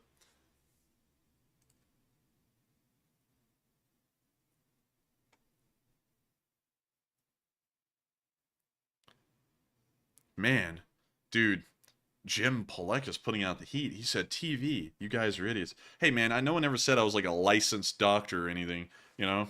But I can tell you this, man, that guy's a licensed asshole. Anyways, you can see the mistakes. You get crushed if you make a mistake. No mistakes. But anyways, that's the end of this clip, and we can of course see the damaged T-64BV. And knowing how things go on the internet, Matthew, I wish Jim well, because I know for the rest of his life he'll never be living down the moment where we got something wrong that didn't really even matter. It didn't matter whether it was a TV or a heart monitor, but they'll go around for the rest of all time while our stream flatlines. And so we'll be waiting Some people are just so angry. Some people are just you so... get that angry over something stupid like that? I really can't, honestly. And it looks like the lag was short-lived, at least on OBS's end. So we're waiting for that to end. But I gotta tell you, some people get just so angry over things that don't matter. It's like, who cares if it's the TV or a heart monitor or a defibrillator? If it's not working, that's really all that counts, you know? And anyways, I'm gonna run my show, so honestly, I don't even care at this moment whether it is a heart monitor, a defibrillator, or anything. We're gonna call it a TV now, just for the hell of it. Anyways, we're now gonna be moving on from that T-64BV that appears to have been damaged, and on into another little bit of news, where we saw that the British Ministry of Defense has reported that the Wagner has been replaced by the VDV. And so we're gonna read their little report here. Russia has continued to redeploy regular units to the Bakhmut sector as Wagner Group Assault Detachment complete their withdrawal to rear areas. The Russian VDV, in parentheses, the airborne forces, have assumed an increasingly important role in Bakhmut. Elements of the 76th and 106th Divisions and 2 additional separate VDV brigades are now deployed to the sector. The VDV is much degraded from its pre-invasion elite status, obviously. However, Russian commanders have likely attempted to maintain some of these still relatively capable units as an uncommitted reserve. Because they have instead been forced to redeploy them to hold the front line in Bakhmut, the whole Russian force is likely to be less flexible in reacting to operational changes. In fancy words, that means counteroffensive. And so, we can see here that the British MOD reports that the VDV is now back on the lines. In fact, it's not the Chechen Kadyrovites that are taking up the frontline positions like the Chechen Kadyrovites would lead you to believe, because they suck too bad. It's actually the VDV that'll be up there, and the Chechen Kadyrovites will be hanging out a couple of miles inside of Bakhmut, behind the lines, and once again going back to filming their videos, making it look like they're important. We're now going to be moving on from that little bit of news and further on down into the southern flank of Bakhmut, where we saw that a Russian tank went up in flames thanks to the actions of the 93rd Brigade.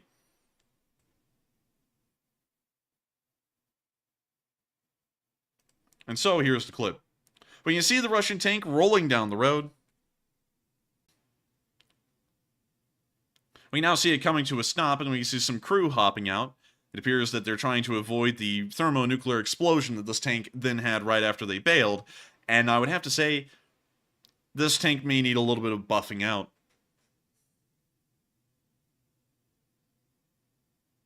A little bit behind the lines, where we saw a U.S.-supplied M109 Paladin firing at Russian positions in the area of Bakhmut. Oh dear, this was... Are you kidding me? We went into lag again? Yeah, we went into lag again. We'll be waiting it out. Oh man, now I gotta go back and show that other video. There we go. I think we're back. We're back for a minute. Oh man, I gotta tell y'all, I'm so sorry about that, y'all. It is as aggravating for us as it is for y'all to go through this lag. We don't really know what's causing it. It started about I would say maybe a week and a half ago, and it's never really subsided. Then went through my computer yesterday and made sure to clean it out. There's like 300 megabytes, no, not 300 megabytes, like 300 gigabytes of just empty room within my CPU. A whole bunch of other stuff. We've been trying to fix this. And I've got to be honest, we've done everything we can on the computer's end. It is certainly not the computer. It has to be the connection in between OBS and YouTube, because even in the middle of that lag, we're able to talk to each other, which tells us that it must not be a huge internet issue or a computer issue. But anyways... And Peter Demestahaz said, "Are you guys eating a lag sandwich?" And yes, we are. And this sandwich sucks. 1 out of 5 on Yelp. I gotta tell you, man, this sandwich is crummy. It is crummy as hell. And here's the M109 that's firing off its shells in the area of Bakhmut. We can see them loading the gun. We can see the crew operating inside of the turret in there and getting ready for the gun to fire. They're now firing, and then they'll go through the process of reloading.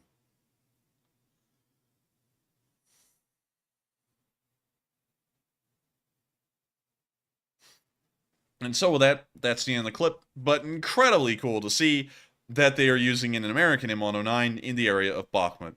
We're now going to be moving on from that clip and on into our next one, where we saw a Ukrainian BMP came under fire today in the process of evacuating soldiers from the front line. We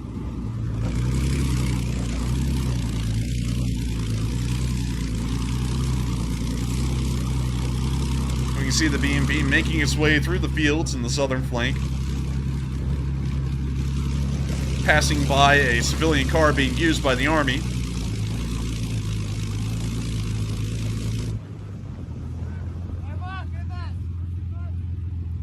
We now see them talking to some Ukrainian soldiers on the side of the road.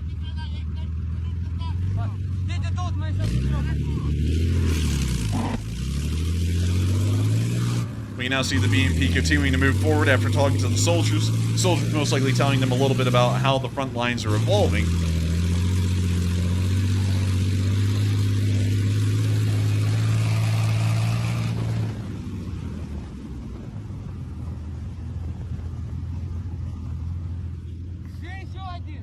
We now see them making it up to the position they're trying to get to. Actually, correction, that happens in a few seconds. I'm sorry, I mistook that.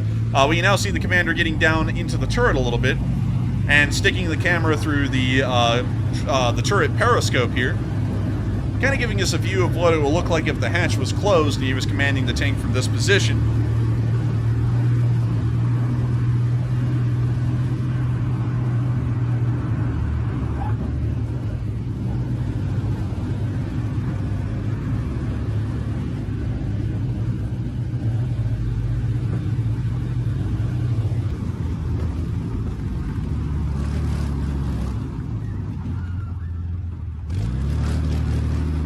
We now see them finally making it to the position and backing up the BMP, getting ready to move it right out. We now hear them yelling, most likely for the guys in the tree line to bring out whoever needs to be pulled out. And we now hear a mortar shell land nearby, over in the distance.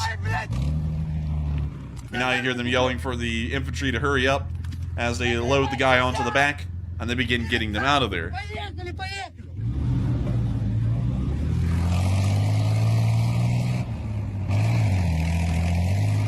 We now see the BMP kicking it.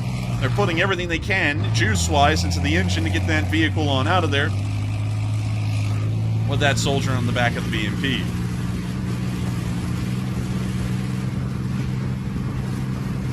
You gotta take much more, Captain. I'm giving her all she's got. And with that, that's the end of the clip. But of course, taking a look at a Ukrainian BMP that was able to dodge some artillery fire and also continue on with their evacuations. We're now going to be moving on down to the area of Andriivka, where we also saw Russian forces once again getting up and running out of their positions. To anyone that tells you that the Russians are winning this war, just show them videos like this about the 100 of them that existed just within the southern flank alone of Bakhmut, and then ask them, does this look like winning? Because we can see right here, once again, Russian forces running for the hills and also tripping over some kind of a tape that's amongst all of them. Toilet paper. I think that might be toilet paper. They tripped over toilet paper. Russians. Man, I gotta tell you, that is a giant flag of surrender right there. And they keep on falling. I don't know why. And we can also see this guy carrying the toilet paper like he's one of those people that holds like the back of the bride's dress at the wedding. Boom, boom, boom, boom. But anyways, we can see that this guy's having a really hard time getting back up. Most likely a little drunk, as most Russians are. And he's... You can walk that one off. And he's gotten back up, lost his helmet, went back down to get his helmet, and still hasn't really gotten the helmet yet. And now he's just going to walk off without the helmet. And with that, that's the end of the clip. But once again, the Russians are routing from the area once more. And it appears that they're either dog drunk or there's something wrong with all of them. One or the other. With that, we're now going to be moving on from that clip in the southern flank of Bakhmut, and of course showing that the Ukrainians are still putting a decent amount of pressure on Russian forces in the area, inflicting losses, and also making sure to show the Russians that the fronts could collapse anytime soon, and of course pressuring them to keep their strategic reserves in Bakhmut to make sure that those flanks do not collapse. Meanwhile, moving on down to the Donetsk area, we also saw near the area of Casualty some DPR veterans demanding compensation from the Russian government.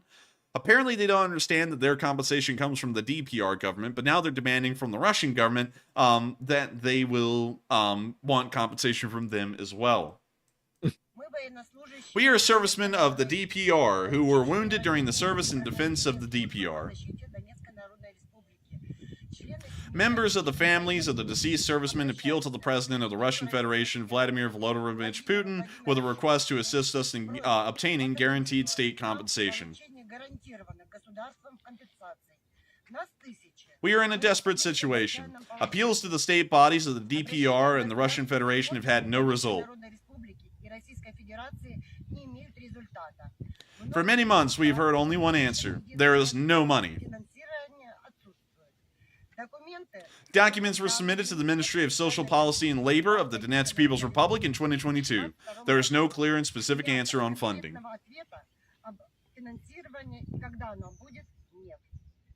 We have been waiting for compensation for 7 months.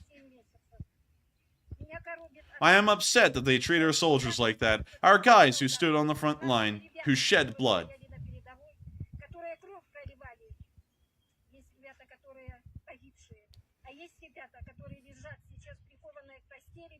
The rest of her rant's untranslated for some reason. There's no translation beyond this point. Man, it was so bad the translator gave up. Man, it was so bad the translator just got up and walked away.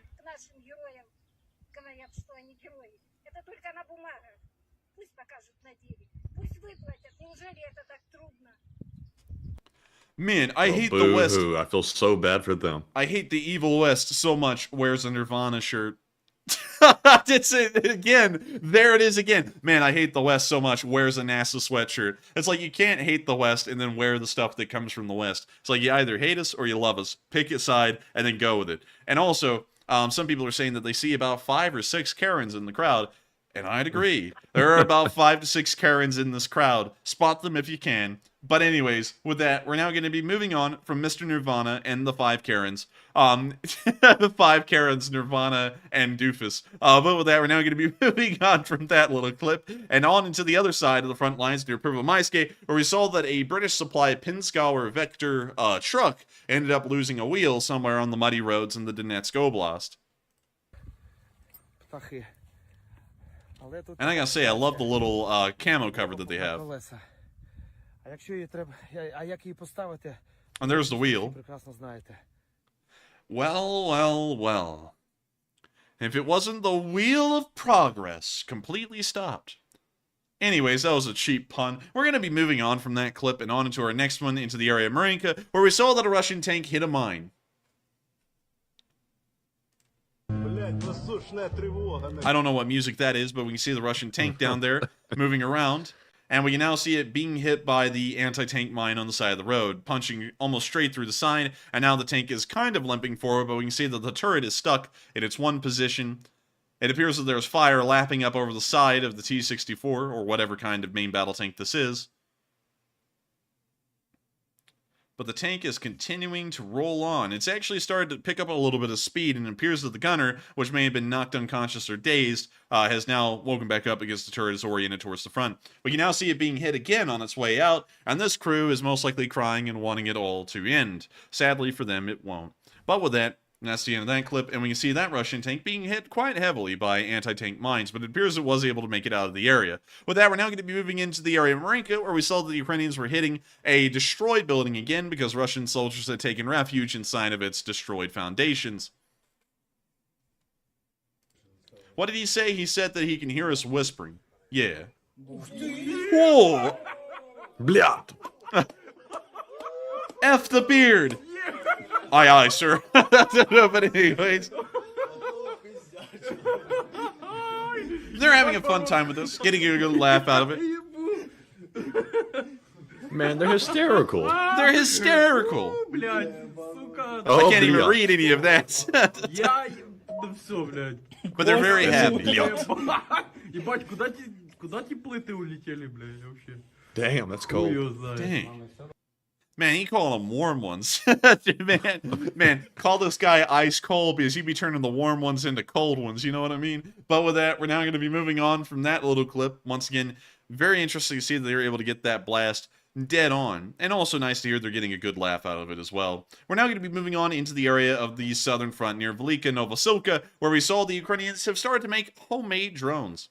The Ukrainian need for drones has never been satiated, and now they're going to great lengths to even make improvised drones as well. FPV drones, that is. And we can see one of them right here. It appears to be made out of really anything they could find and made by an amateur model airplane hobbyist. I have to admit, this is way better than I could do. Not calling them amateur to throw smoke, I probably couldn't even make this. But really cool to see, and hopefully we'll see this thing in use and see how effective this kind of drone really is. But with that, we're now going to be moving on from that little bit of news on the southern front, and we're now going to be moving on into the area of Dnipro, where we saw a little bit of an unfortunate sight. Of course, one of the Russian cruise missiles hit the city of Dnipro last night, and Ukrainian first responders have been clearing out the rubble in the area. Without further ado, here's the clip.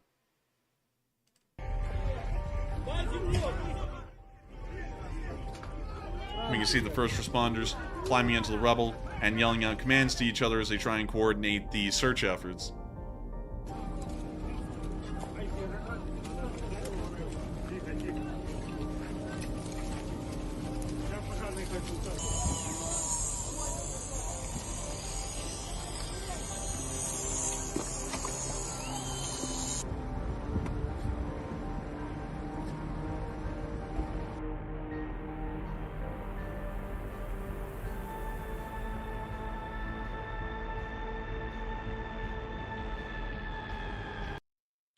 And with that, that's the end of the clip. But of course, United 24 showing the kind of crimes that Russia is committing against the Ukrainian citizenry. Crimes against humanity, war crimes as well, that hopefully the Russians will be able to be held accountable for at some point in this war or after this war. With that, we're now going to be moving on from a little bit of that somber moment in Dnipro, once again showing the Russians attacking innocent civilians outright. And we're now going to be moving on to Kyiv to cover the speech from President Volodymyr Zelensky. And without further ado, here is that speech. And he's starting to make them a little bit more lengthy now. It's 5 minutes and 10 Бажаю seconds. здоров'я, шановні українці. Майже щовечора у таких зверненнях я дякую нашим воїнам, конкретним підрозділам, конкретним бригадам нашого неба за добу або за тиждень. А сьогодні більш персональна подяка конкретним воїнам. Маємо пам'ятати усі, що наша оборона, наші активні дії та незалежність України – це не щось абстрактне, це дуже конкретні люди, конкретні дії, конкретних героїв, завдяки яким Україна є і Україна буде. Тисячі. Also, we'll be pausing the speech momentarily because I just saw we're going through another lag spike here. And just wanting to make sure we weather through. How are you doing, Matthew? Oh, God. He's gone. I don't know if we're back or not. Oh. Hello? Oh, hello there. All right, we're Hello back. there. All right, so we're going to be rewinding the speech by 20 seconds and then starting from there so that way we can make sure y'all hear the speech. Сьогодні більш персональна подяка конкретним воїнам. Маємо пам'ятати усі, що наша оборона, наші активні дії та незалежність України – це не щось абстрактне, це дуже конкретні люди, конкретні дії, конкретних героїв, завдяки яким Україна є і Україна буде. Тисячі найбільш міцних, найбільш хоробрих, найбільш влучних наших людей, таких як солдат Ярослав Кан, наш воїн-десантник, воював у найгарячіших точках фронту. Білогорівка, оборона Лисичанська, оборона Солидару, бої за Сватове, Кремінну, Бахмут. 4 поранення. І зараз проходить лікування, відновлюється. І готовий знов повертатись на фронт. Це надзвичайна сила людини. Дякую, Ярославе. Старший сержант Євген Кепша, командир відділення взводу протитанкових ракетних комплексів. Бої за Бахмут, ПТРК Стуна. Дуже влучно, дуже сміливо, разом з хлопцями, разом зі своїми побратимами, свого розрахунку. Дуже хороші результати у знищенні окупантів. Дякую за це, Євген. Старший сержант Максим Кузьменко та молодший сержант Антон Андрущенко, воїни 110-ї окремої механізованої бригади, бої на Авдіївському напрямку, дуже жорсткі бої, постійні ворожі штурми і такий потрібний Україні результат у захисті наших позицій. Дякую вам, хлопці. Вже багато разів я дякував нашим воїнам з 55-ї артилерійської бригади, Запорізька Січ, хлопці всі молодці, б'ються дуже потужно, дуже результативно. А сьогодні особливо відзначу артилерійську батарею під командуванням капітана Миколи Носача. Авдіївський напрямок дуже вправно відсікають російські штурми. Саме те, що потрібно. Дякую, Миколу. Дуже приємно бачити звіти про вашу влучність.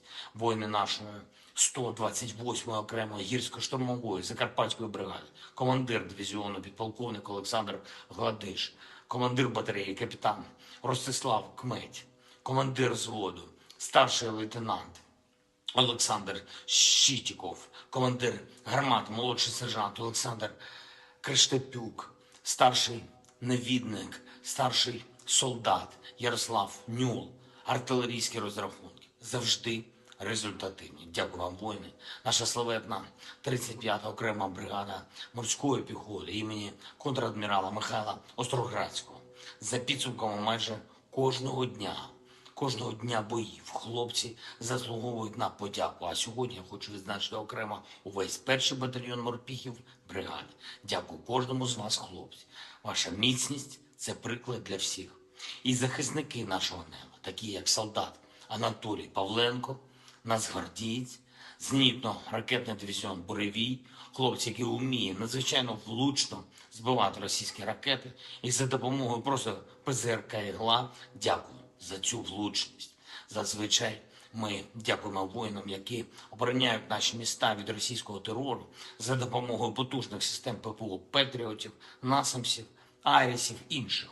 І це абсолютно справедливо. Вони врятували дуже багато життів наших людей, дуже багато об'єктів інфраструктури. Однак важливі і результативні воїни наших вогневих, маневрених груп, які прикривають різні цивільні та військові об'єкти. Як, до прикладу, старший сержант Віктор Сіднев, старший однієї з таких маневрених груп, що працюють для захисту Києва. Відмінна злагодженість дій, відмінні бойові навички. І є результат. Мінус ракети окупантів. Дякую. Дякую всім, хто в бою заради України. Дякую всім, хто на бойових постах та у бойових завданнях. Дякую всім, хто тренує постійно наших воїнів і усім, хто лікує наших героїв після поранень. І прошу вас усіх, будь ласка, не забувайте дякувати персонально нашим воїнам, тим, кого ви знаєте особисто, тим, на кого ви, може, просто підписані у соцмережах, тим, про кого ви просто чули і можете розказати іншим нашим українцям, нашим людям. Вдячність завжди важлива, і важливо чути, що тобі є вдячні, коли ти так воюєш заради свого народу. Слава усім нашим героям. Слава Україні! And with that, Slava Ukraini. And that is the end of the speech from President Volodymyr Zelensky. And that immediately raises a question. What the hell have y'all been saying to the polls that have been put up tonight? And so with that, let's get into them. What do we got, Matthew? All right, so jumping right back into our polls, we have 4 to address. And this one says, partisan attacks are becoming common in Belgorod, and will Russia eventually be forced to respond? 77% said yes, they will be forced to respond. 3% said unsure. 14% said, and they should, but they won't. And 6% said they will deal with it lightly. And my guess is they'll probably deal with it lightly. They don't want to get their citizens too riled up thinking there's a full-on situation going on in Belgorod. But that's my assumption. But Enforcer, what say you? I would have to agree with a large majority there. I actually think they'll probably be sending in Russian armed forces in mass eventually to try and counter what the Freedom of Russia Legion and the RDK have been doing, because it just seems like it will be the natural, logical response to these continued border raids and incursions. The Russians can't continue to let them succeed.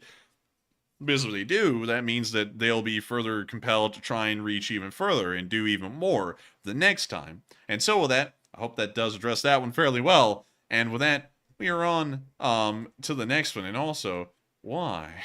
Why? Why? That was spelled the wrong way, see? Matthew saw that one. That was just spelled the completely wrong way. You see, it goes from a joke to something not really a joke when you say it like that. But with that, we are on to the next one. All right, and up next we have a poll that says reports claim that Russia is selling conscripted soldiers to the Wagner group in Bakhmut. And what are your thoughts? 63% said not shocking and to be expected. 7% said unsure. 25% said selling their own soldiers. That's wild. And 5% said I would have never expected this.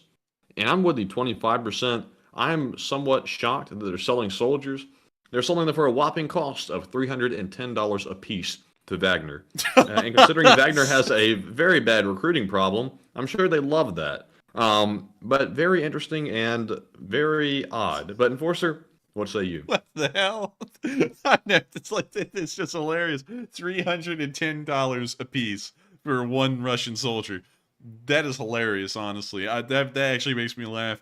Because, like, who would have ever thought that that is just messed up, honestly. There's like no other way to look at that. That's the most messed up thing I've heard so far in the war. And it doesn't shock me, but it is hilarious to hear that the Russians are so messed up that they're selling their own soldiers to each other. But with that, I hope we address They went that. from selling equipment to make a quick buck. Now the corrupt Russian leaders are selling people.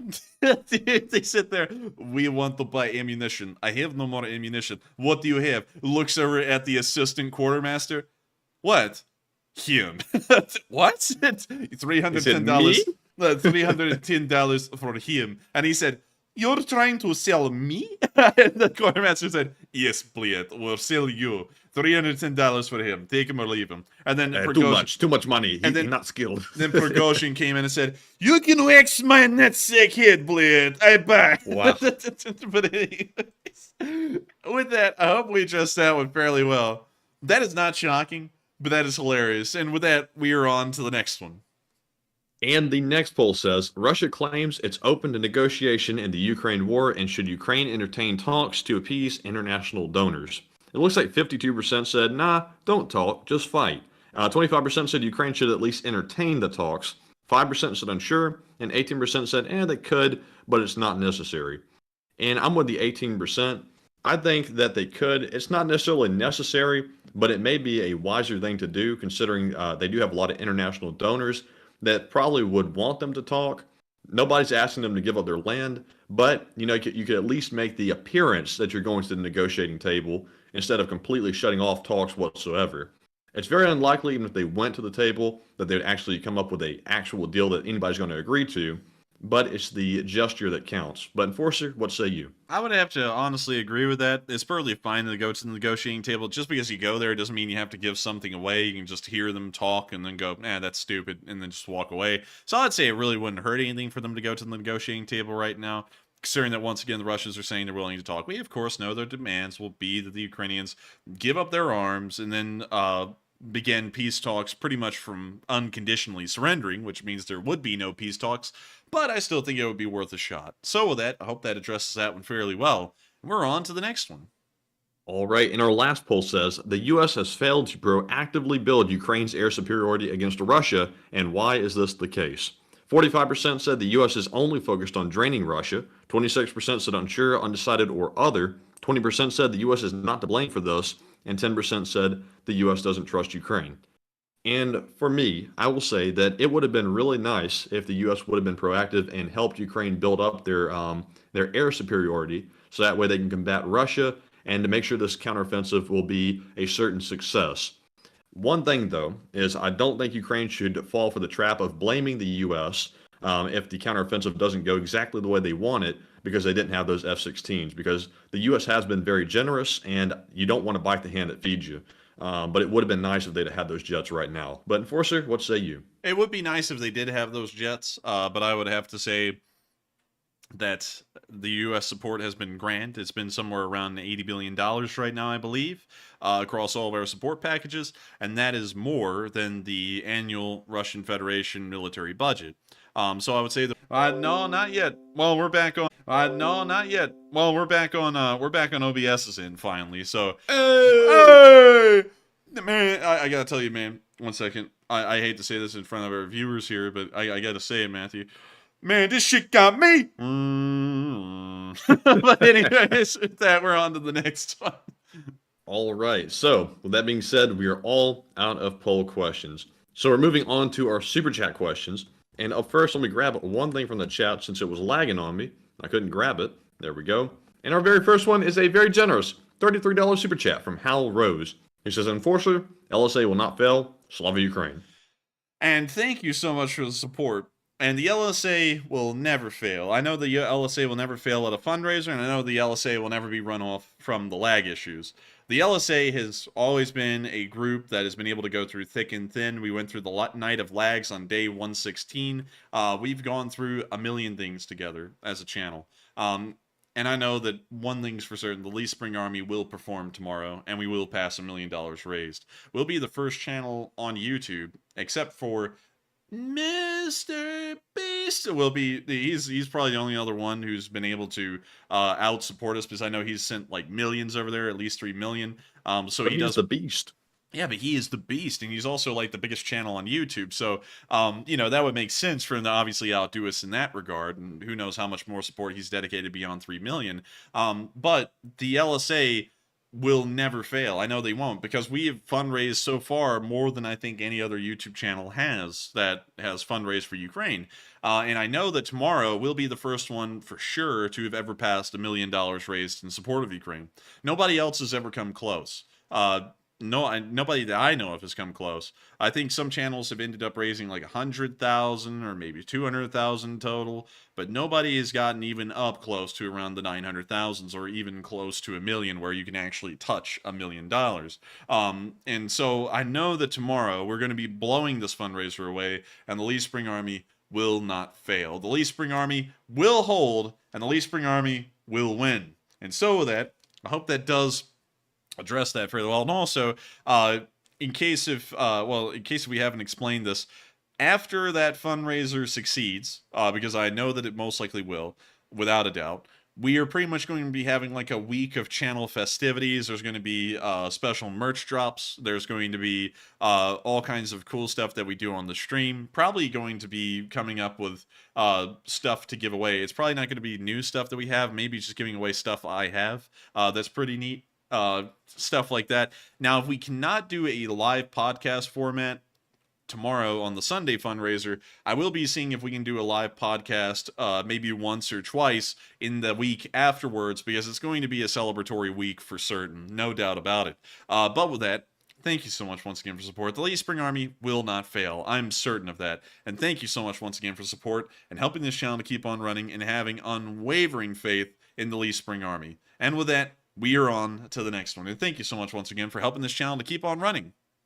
Yes, indeed. And up next, we have a $20 super chat from DB. We also have a 20 from James McEldoon. We also have a 20 from May B. And there are no messages attached to those super chats, but thank you all three very much for that support, DB, James, and May. And we do appreciate it very much. And thank you for helping to keep those lights on, as we always say. And Enforcer, what say you? And I got to thank y'all, DB, James, and May, for helping this channel to keep on running, and of course supporting us, because folks like y'all make this channel possible. Of course, y'all didn't throw in a comment or anything, but it does mean a lot to us. It means a whole load to us. The folks do enjoy this channel enough to support us and help us to keep this thing running. And so thank you to the three of y'all so much for, of course, supporting this channel and making it possible, because without folks like y'all who appreciate this channel enough to support us, we wouldn't have been able to get this far the way we have. And so with that, thank you once again. And with that, we are on to the next one. All right, and the next one is going to go to Vector, who puts in a $20 donation. He says, I've been listening for 3 months now. This is my first time giving. And also, thank you, Vector, very much. Thank you, Vector. He says, we'll be more supportive in the future and heading to Kyiv in July to do an art project with the Ukrainian artists. Thank you for all you're doing and excellent.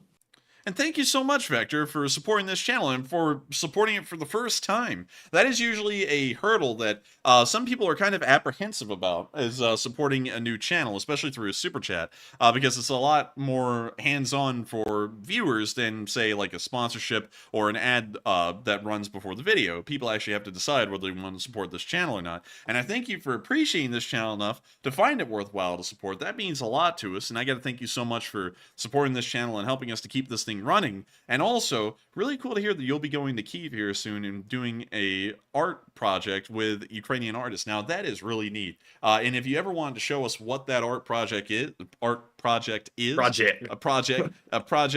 I would love to see it. And we would probably show it on stream as well. And so with that, thank you so much once again for support. Thank you for your first time supporting this channel as well. And thank you so much for helping this channel to keep on running, because folks like you do make it possible. And we can never overstate that enough. And we've always got to thank each and every one of y'all who supports us, because like the way the channel runs, nothing compels anyone to support this channel. It's a completely voluntary thing. And it's always been unbelievable to us that so many of y'all have voluntarily supported this channel for so long that we've been able to keep this thing running and support ourselves, and of course focus on this as a full-time 60-hour, well, 100-hour combined week job, thanks to all of y'all enjoying this channel enough to support us and help us to keep this thing running. And so with that, thank you so much once again, and I hope that does address that fairly well. And with that, we are on to the next one. All right, and up next we have a $20 super chat from none other than Marion Deemer, who says, damn, stop the damn lag. We'll never leave. And thank you for the support, Marion. And it's good to hear that the LSA will not leave. Tonight, we actually got up to a peak of 5,600 live viewers. And considering the tough lag that we're having, which you can visibly see throughout our stream on the dashboard, it is really crazy that we were able to get 5,600 people on at one time live. And I got to thank the entirety of the Lee Spring Army for sticking with us through thick and thin, through everything that's been going on throughout the history of this channel, and everything that's been going on, because it blows us away to know that so many people enjoy this channel and like to see it to continue to keep on running. And I got to thank you, Marion Deemer, for being an old guard of the Lee Spring Army, and of course supporting this channel so that way we can keep this thing rolling. Folks like you who have been around forever are a great inspiration to us and a reason why we keep this thing running, because a lot of people have been around forever. And I also feel a huge responsibility to the thousands of people who get on the stream, the tens of thousands actually, because already 23,158 people have viewed this stream. And I feel a responsibility to the tens of thousands of y'all that come on here every night to listen to the news, to keep this thing running 6 days a week. And I'm glad to know that the Lee Spring Army exists 7 days a week, 24 hours a day. And so with that, thank you so much once again for support, Marion Deemer, and of course supporting this channel to help us keep this thing on running. And with that, we are on to the next one. All right, and the next one, also real quick. The next one goes to Mark, General of the LSA, who puts in another super chat. This time it's a $20 donation. And thank you, Mark, very much for the second support of the night. He says, have you noticed that Putin seems AWOL? It feels like he's hiding, knowing that all this is going to blow in one god-awful mess. He seems to be losing control.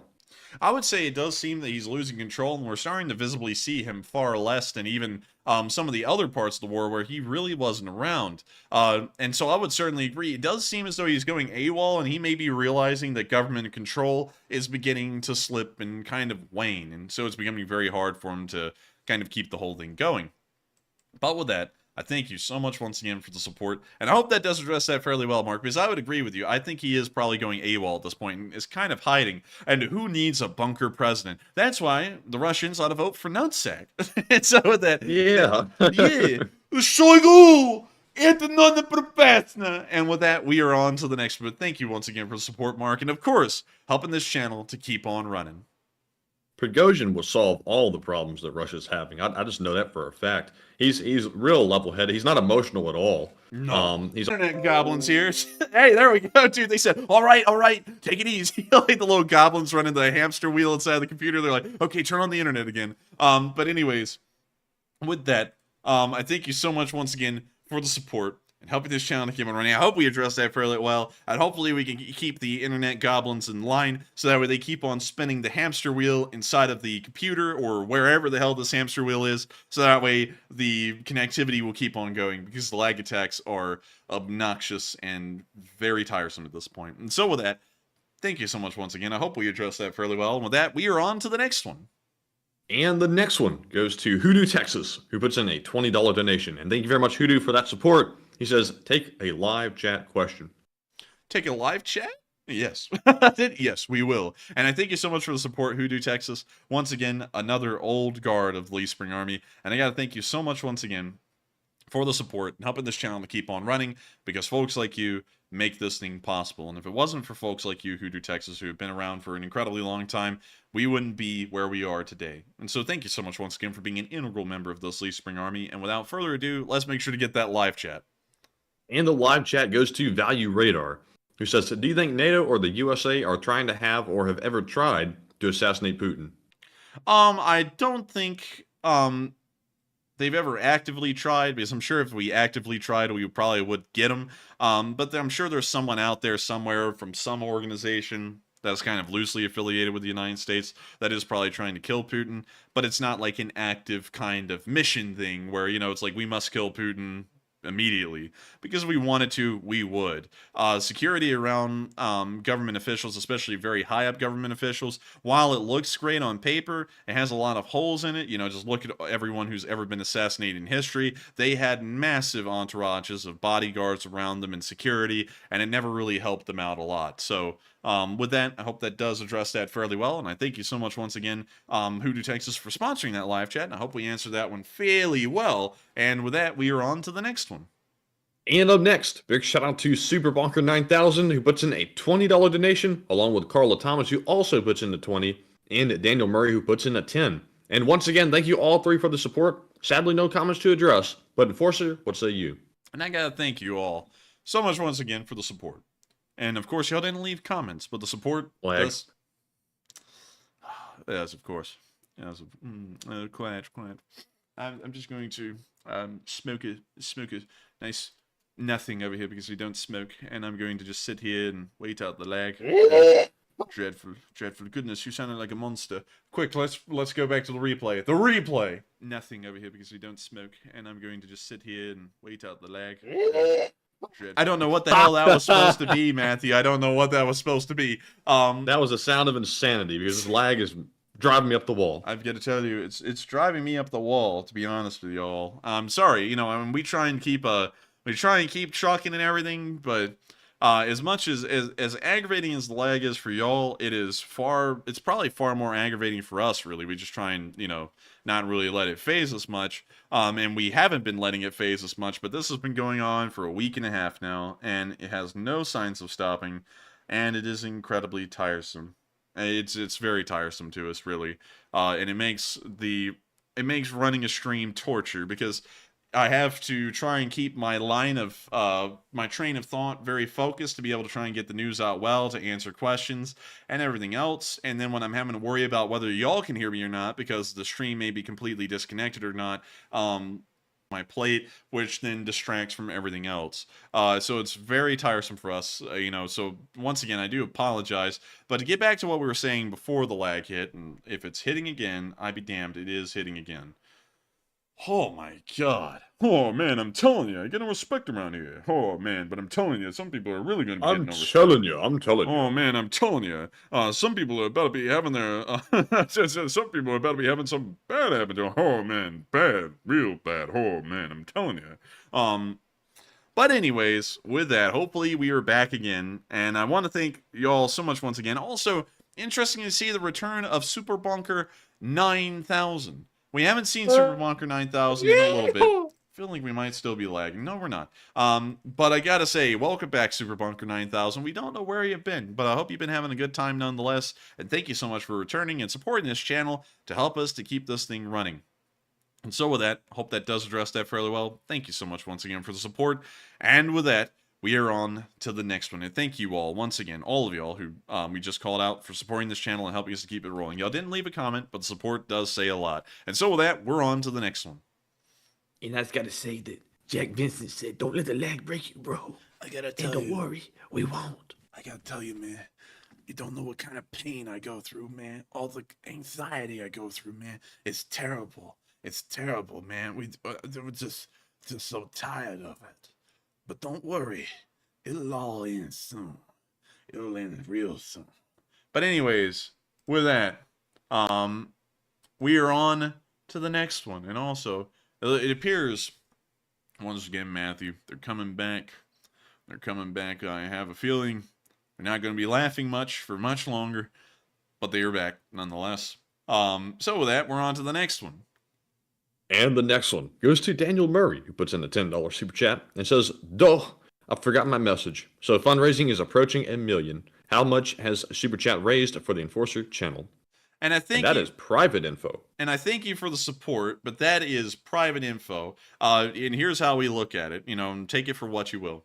Super chat support is something that is to support us. Would you, if you want that information from us, I would advise that you send us your tax returns to our business email, because we would also like to see what you made last year at your job.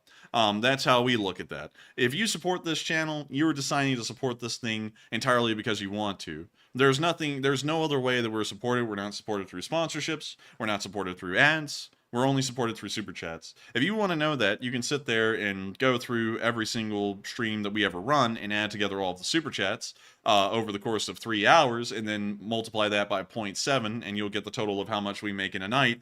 But that is private information that we do not go into. If you want to support this channel, you can. But if you would like information about our fundraisers, you can feel free to ask, and we will provide that information. Yes, we always provide the information about where the fundraisers go and how much is being raised there, but the personal support that y'all give, that is private information that we are not going into. If you want to support this channel, feel more than happy to.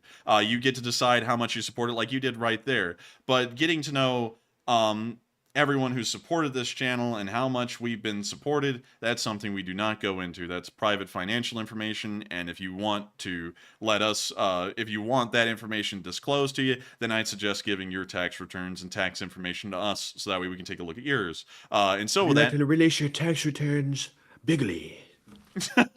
We want those tax returns. We want them big. We want them huge.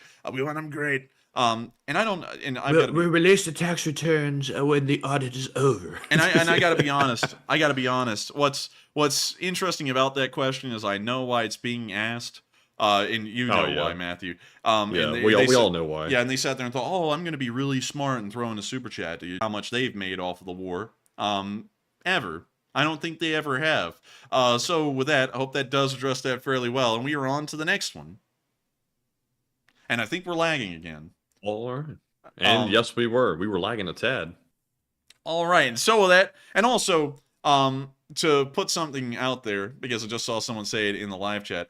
Someone said the specific person that we were referencing there, which we don't make any pretense. We're not trying to hide about that. We are referencing a specific person. Someone said he's jealous and trying to guilt shame you guys for what y'all do. That's true, because they also take super chats. And he sits there and complains about how we read off super chats and address them. But if you ever go over to his stream, he does the same. It's just that he gets less of them. So it's like one is the gripe here, because you're doing the exact same thing we do. But all I have to say is that that's all we're going to comment on that. But anyways, you know, that's a really stupid point to make, you know, because people over there, they're always like, oh, you know, we don't know how much like how much people support him. We need to know. It's like, well, do you know that about the guy that you're supposedly a fan of either? It's like, I don't think so. And also, someone, Eshawari, said, well, are you a 501c? No, we're not. We're not a 501c nonprofit. We support nonprofits through YouTube Give, but we are not a nonprofit. We're a YouTube channel. And so with that, we are on to the next one. All right, and up next we have a $10 super chat from Hunter Stevens, and thank you very much for the support. He says, I am forced to stay awake and donate due to lag. F whoever's causing it, I'm giving money now. And question from the chat. And thank you so much for the support, and thank you for helping this channel to keep on running. We, of course, don't really know who's doing it. I have a feeling it is someone doing it to us. And, you know, there's a lot of internet experts out there. There's experts on everything, really, that don't really know what they're talking about. And there are some people who get militant saying, oh, it can't be a DDoS. But it's like, you know, when we get thrown off of the stream like this so many times throughout the course of a night, and our internet is working perfectly fine, because we tested our internet speed right now, it would be pretty fast, although it is Wi-Fi. It's like, what is it? You know, because it only affects the OBS system. But with that, thank you so much once again for the support. I hope that does address that fairly well. And let's get on to a live chat question. All right, and the live chat question is going to go to, let's see here, Russ Rizzo. He says, do y'all know that Tuesday is Ukrainian Journalist Day, the professional holiday honoring all Ukrainian journalists, reporters, and editors? And that's interesting to hear. That's really neat to know that they're doing that. And I thank you so much for the support and sharing that with us. And hopefully they have a fun time with that little holiday tomorrow. And so with that, I hope that does address that fairly well. And thank you once again for the support and helping this channel to keep on running. And with that, we are on to the next one. Before we do, I saw someone say, I just want to know what that the enforcers are not scraping by, but it's not my business. I would say in regards to that, regardless whether we're scraping by behind the scenes or whether we're doing great, because I'll be honest with y'all, over the course of doing this for 465 days, there have been months where it seemed as though after, you know, we take out YouTube's cut of it, taxes and everything, we were both scraping by, and then there's other months where we were doing incredibly well with support. You know, we don't really like to make that something that the viewers know, because we don't want to come onto the stream and go, hey guys, you know, super chats are a voluntary thing, but we want to try and force y'all or compel y'all to support us because we're not doing that well this month. You know, that's something we also don't want y'all to hear about, because then it becomes completely monetized, and then we're on here telling y'all, well, we're pretty much begging for money at that point. So we don't want to get into that either, because, you know, it's like, why? You know, I wouldn't really get it. It's really just private info, actually. Yeah, that's really the bottom line. It is private info as well. Kind of like where you live is also private info, and publishing that information or supporting people who publish that information online or giving them a place to do that is usually not a good thing. But with that, we are on to the next one. All right, and the next one goes to Cliff H, who puts in an $8 super chat, and thank you, Cliff, for that support. And he says, where does Enforcement keep all of the results? Answer, in the poll vault. He was about to answer it. and to answer that question, and I thank you so much. Wait, hang on. You know what? I just realized that was actually one of those puns. I just realized that. I realized that so late, man. I'm slow as Christmas tonight. But still, thank you so much once again for the support and throwing in one that almost went right over my head. And thank you once again for helping this channel to keep on running. And with that, that addresses that fairly well. And we are on to the next one. All right. And up next, we have I almost choked on this mint. We have one from James Moon. He puts in a $5 super chat and says, take one from the chat. And thank you so much for the support and helping this channel to keep on running. And we will make sure to take one from the live chat. And so with that, what do we got? And the one from the live chat is going to go to Susie Q, who says, how many tanks do you think Russia still has left in the war? Probably less than 1,000. That's what we're assuming. I would say probably around the 800s in reality. And those also include the tanks that are not in the front lines that are operational and most likely in some kind of reserve around somewhere. They probably only have about 800 of them left. And so with that, hope that does address that fairly well. And I thank you so much once again for the support. And with that, we are on to the next one. All right. Let's see here. Interesting. I'll have to check that out. But thank you for the information. And moving on to our next one, we have a $20 super chat from Macy. And thank you very much, Macy, for that support. She says, excuse me, this is to kick that lag monster where the sun doesn't shine. And I thank you so much for the support and helping this channel to keep on running. And hopefully we will be able to kick the lag monster where the sun doesn't shine, because it annoys us so much that we deal with an incredible amount of lag. Especially over the last week and a half, it has been terrible. And also, saw someone earlier say, it can't be a DDoS attack. During one of our streams after the second Great Schism, we actually had something set up on our computer systems, Matthew had, that could actually pick up if we were being DDoS attacked from our Wireshark. from our IP address. And he actually found out that we were one night. And we traced it all the way back to the Netherlands, and then that's where the trail went cold. To kind of go back, That was a VPN server. Yeah, it was a VPN server, but it was still a DDoS attack that was directed from a VPN server in the Netherlands, and that's where the trail went cold because it was a VPN. But we do get DDoS attacked. That was verifiable proof of it. And it's a thing that happens, because some people want to go, oh my God, and it's always funny listening to this because, it's folks who don't know that actually did happen one time. But, it's people will go, oh my God, he's just trying to make it seem like they're under attack or something like that. Well, we are. I mean, it's not we're trying to do that, because if it was an internet issue for the longest time, we actually thought they were just internet issues. But then we found out we were actually being DDoS attacked. And the one time we actually had Wireshark attached to our system, to figure out where it was coming from, we found out it was a DDoS attack being directed from a VPN located in the Netherlands. So it did confirm it was a DDoS attack. And also, someone said, not sure how they got your IP, though. Some people... we had a little bit of a learning curve when it came to, I guess you could say, operational security. We really didn't have any to begin with, because it really wasn't a problem. So that was actually our fault on that end. Yeah, and that's and also to explain how they were probably doing it. Some people who would act like they were fans or something like that would sit there and go, "Hey, dude, I got this interesting thing. Click on this link," and the link would have a scammer that would skim the IP address out of where you were clicking that from, because we didn't have a VPN at that point, and then they would get our IP address that way. So after those attacks started to happen, we started to regularly rotate out our actual IP address by resetting the router pretty much weekly. We still do that. And we also run VPNs the entire time we're not live streaming. So with that, I hope that addresses that fairly well, but it is a DDoS. They are DDoS attacks from what we can tell for the most part. But I will not say that they're all DDoS attacks. Sometimes it may just be our internet, because we do run off of Spectrum, and Spectrum internet is kind of dodgy. So, at times, although it is a monopoly as well. So, it's not always DDoS attacks, but some of them are DDoS attacks. And I would assume that targeted attacks like these that have been happening over a week and a half, and they happen throughout pretty much the entirety of the stream without stopping, although our internet connectivity the rest of the day has no problems whatsoever doing anything, it shows to us it most likely is some kind of a DDoS attack or something like that. But with that, hope that does address that fairly well, Macy. And thank you so much once again for support and helping this channel to keep on running. And with that, we are on to the next one. All right. And up next, we have a $5 super chat from CK Bold, who says, take a live chat question. And of course, CK, we will, as always. And thank you very much for that very consistent support. And the live chat question is going to go to... It's going to go to Fethdar, who says, Enforcer, can you discuss the ceasefire after Crimea was annexed and before the full-out invasion?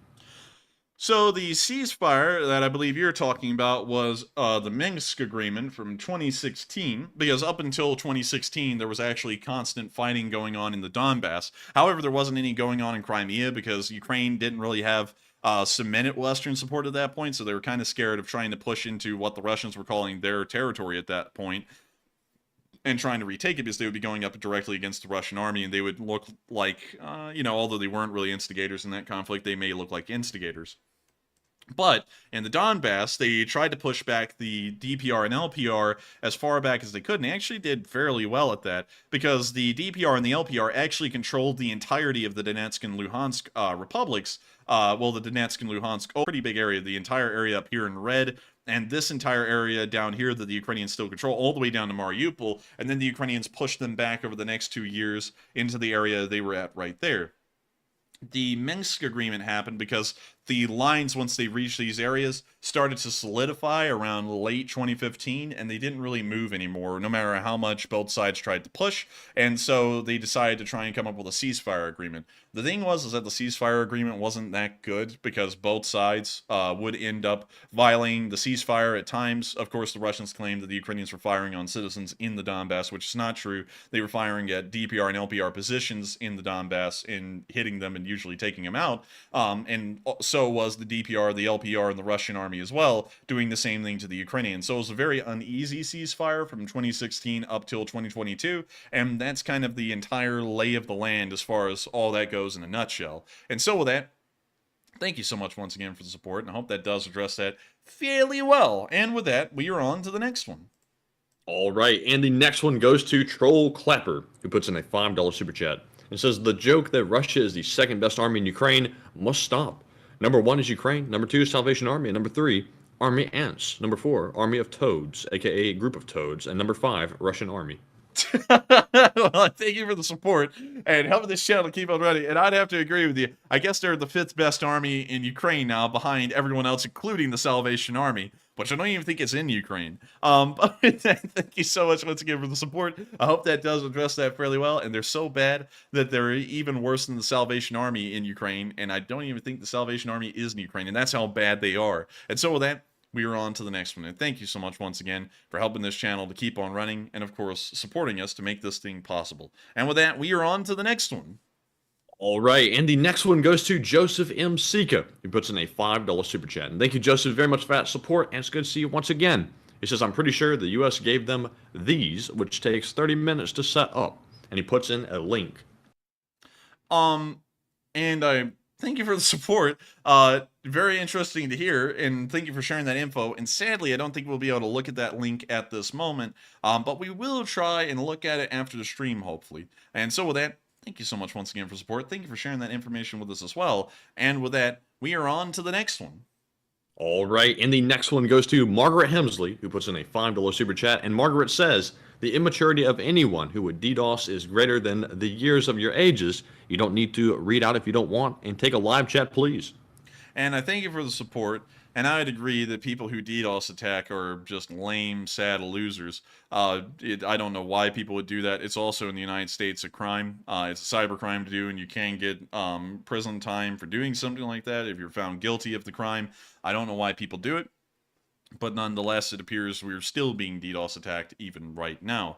But of course, thank you so much once again, Margaret, for helping this channel to keep on running and supporting us. So that way we can hopefully continue to run this stream and hopefully also overcome the constant DDoS attacks as well that are just wearing me out at this point. It gets very tiresome. And I hate to, complain to y'all because, I don't really like to gripe much to y'all publicly, but it gets very tiresome to constantly be trying to run the stream, and then I have to be focused on a million other things, including whether we are getting lag attacked or not. And so with that, thank you so much once again for support. I hope that does address that fairly well. And with that, we are on to the next one. All right, and up next, we have a $2 super chat from Dupper Bob, who says, guess what? Slava Ukraine. And thank you so much for the support, Dupper Bob, and Slava Ukraine. And thank you so much once again for helping this channel to keep on running.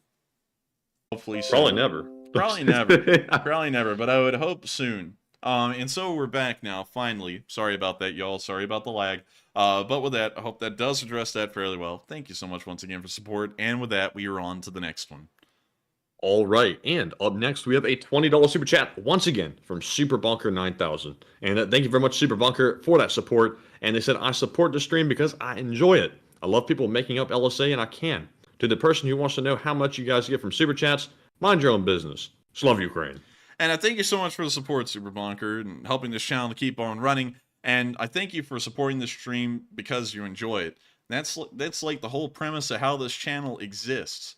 I don't know why people out there act like that's a wrong premise. I don't really know. It really blows me away, too, because no other channel ever turns off super chats or anything like that, especially one in particular that makes a big deal about ours. Their super chats are on, and not only that, not only do they take super chats, but they also run memberships. They're also trying to get sponsored.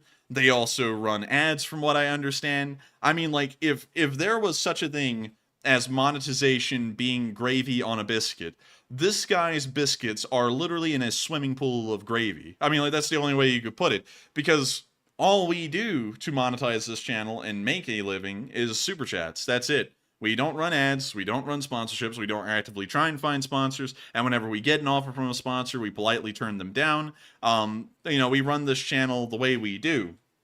And I find it incredibly interesting, and it's really just like psycho when you think about it, that this other person takes in super chat support, and they'll sit there and read them and address them each and thank them for their support, and then they want to say that we're really messed up or wrong or something, and we're profiting off of this war for receiving super chats and then addressing them and thanking these people for their support when that's the same thing they do. It's like, that doesn't make any sense. Really, the only difference in between the two is that we do get more support than that person. I guess that's like the only reason. Damn. What? Again? A little bit more lag. Just a little bit more. Man. Oh my god. Dang. All right, we're waiting for it to pass. Damn, son. Damn. Where'd you find this lag? I think we're back now. I think we're back. Good.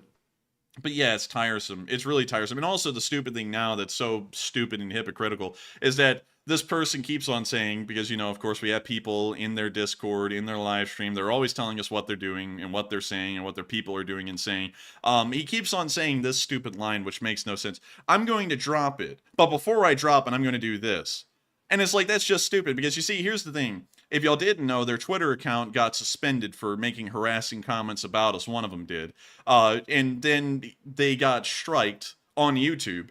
And that wasn't even our strike. That was just a strike. And he automatically assumed it was our strike, although, they're like, we didn't. Like, we actually didn't. We went back and looked because, we have ended up reporting some of his stuff for harassment. YouTube's never taken any action on that stuff. Someone he got striked for something else. And so then he blames us and then starts going on a rant. So on Twitter, just absolutely just trying to like rip us a new one. So then we report him there. His account got suspended because of that. We'll say that was the reason why. And then we don't address him again. For the next month and a half after that, we never brought up his name on the stream again. We never even made the jokes that y'all know, like calling out stuff like that. Never made a single one. We just dropped it and moved on. We were like, you know what? Maybe he'll stop talking about us, maybe, and we'll just move on. And so then a month and a half later, which was just a few weeks ago, he wants to call out a thumbnail that we made because it shows the RDK in it, which is one of the forces that was pushing into Griveron at that point. And so we were showing the two groups that were involved. And so then he wants to sit there and start talking about our thumbnail and lambasting us again and just talking absolute crap about us, and we hadn't even said anything about him. And he keeps on making it sound like we're going after him, but we only respond to what he does, and then he actually, oh my god, I'm so over this, I'm going to stop. Before I do, let me fire some more shots their way, and then I'll act like I'm the victim when they, respond to the shots we're shooting at him. It's stupid. And now he's, of course, if y'all are like paying attention to that drama, now he's going to make an expose video about all the times we've talked about him on stream. And it's like, we make no qualms about it. We don't name this guy because obviously that would be harassment under YouTube guidelines.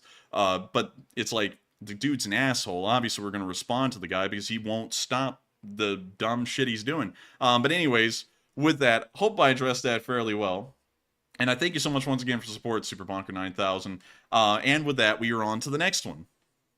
All right, and up next we have a $20 super chat from Santiago Flores, and thank you very much, Santiago, for that support. He says, good evening. Here is for a drink or coffee after the stream. Take a question from the live chat, and thanks. And thank you so much for the support, Santiago, and helping this channel to keep on running. And thank you for supporting the fun for a drink or a coffee after the stream. If I had a coffee after the stream, I probably would be up till 8 in the morning because I usually stay up till 4 in the morning, just drinking the coffee I have before the stream. And also, thank you once again for the support and helping this channel to keep on running. We will take a question from the live chat. And of course, thank you so much once again, Santiago, for being an old guard of this channel and of course, helping this thing to keep on running. And with that, let's get the live chat. All right. And real quick, let me get a few trolls. That talk just a moment ago brought them out. Oh yeah, there they are. And you know what's funny? Another thing that's always really funny about this stuff is that some of the people who, who've like derided us over there, they just like hate us for no reason. Like I remember seeing one of them say, dude, I remember when he was saying the story about Pol Pot, and he said that Pol Pot was from Burma, he was from Cambodia. I'm so shook, I hate him. It's like, that is such the stupidest thing to start hating this channel over, because after that, people started saying, dude, he was from Cambodia. I went, oh, sorry, y'all, I got that part of the story wrong. He was actually from Cambodia. And then they still ended up hating us. It's like, some of these people have, like, no lives, I guess, you know, or very sensitive to stuff that doesn't really matter, because it's like, whether it was Burma or Cambodia, the story was still completely accurate, except for that one fact. You know, it's like, what the hell? It's just weird. But anyways, with that, we're on You to would the be next shocked. You'd be shocked how many haters watch this stream. There is a whole community load. right now that are speaking with each other about this stream on a Discord somewhere. Yeah. It's honestly hilarious for me, because can you imagine hating somebody that much that you That sit you here watch and a you whole watch their 3.5 stream hours all of show? night? Yeah, like it's crazy. It's absolutely bizarre. And then they want to make us sound like we're like there's something wrong with us. It's like, do you not understand what you're doing is like psychotic behavior? You know, if I dislike someone, I just don't watch their channel. I just forget that they exist and I just move on to something else. These people make like a living out of like just like watching our stuff. And what's funny I'm fascinated by it. It's like a master class in psychology that I simply don't understand. Yeah, I mean, it's insane, really. I don't even know how to explain it because I can't like get down to that level of insanity.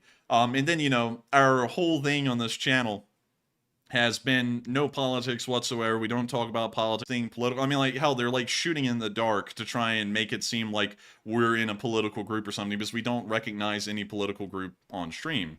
And that's also annoying. And it's once again annoying that we're looking like we went through a small lag spike there. But just a little bit. Yeah, but with that, and also someone said clout chasers. No, I'm afraid it's far worse than that. It's not just times at this point. A million times. And now our stream really has flatlined. Oh, look at that. Oh, Bobby. Can you hear me, Matthew? Yes, I can. Okay, good. I'm just making sure while we get through that lag spike, and I think we're through it. Maybe. Yeah, I think we are. And so with that, hope we address that fairly well. And also, one more thing before we move on, though. Another thing that y'all may have noticed is that the specific person that we're talking about, you know, he wants to drop it so bad. He came over here and he put in a $100 super chat to continue harassing us on our own show. If that doesn't sound psychotic, I don't know what does, because I only go over there and watch their show whenever I hear that they're saying some crap about us, so that way I can hear possibly what that crap is. So that way if I know that it's like harassment or whatever it may be. But this guy, I guess, just sits on that account, the Snack Squad account, and just watches the stream, which is just, like, psychotic. You know, like the whole thing, apparently. But anyways, with that, we are on to the next one. All right, and the next one goes to Troll Clapper yet again, who puts in a $10 super chat and says, just remember the song Sometimes Things in Life Are Bad. They can really make you mad, but don't grumble, give a whistle, and this will help things turn out for the best. And always look on the bright side of life.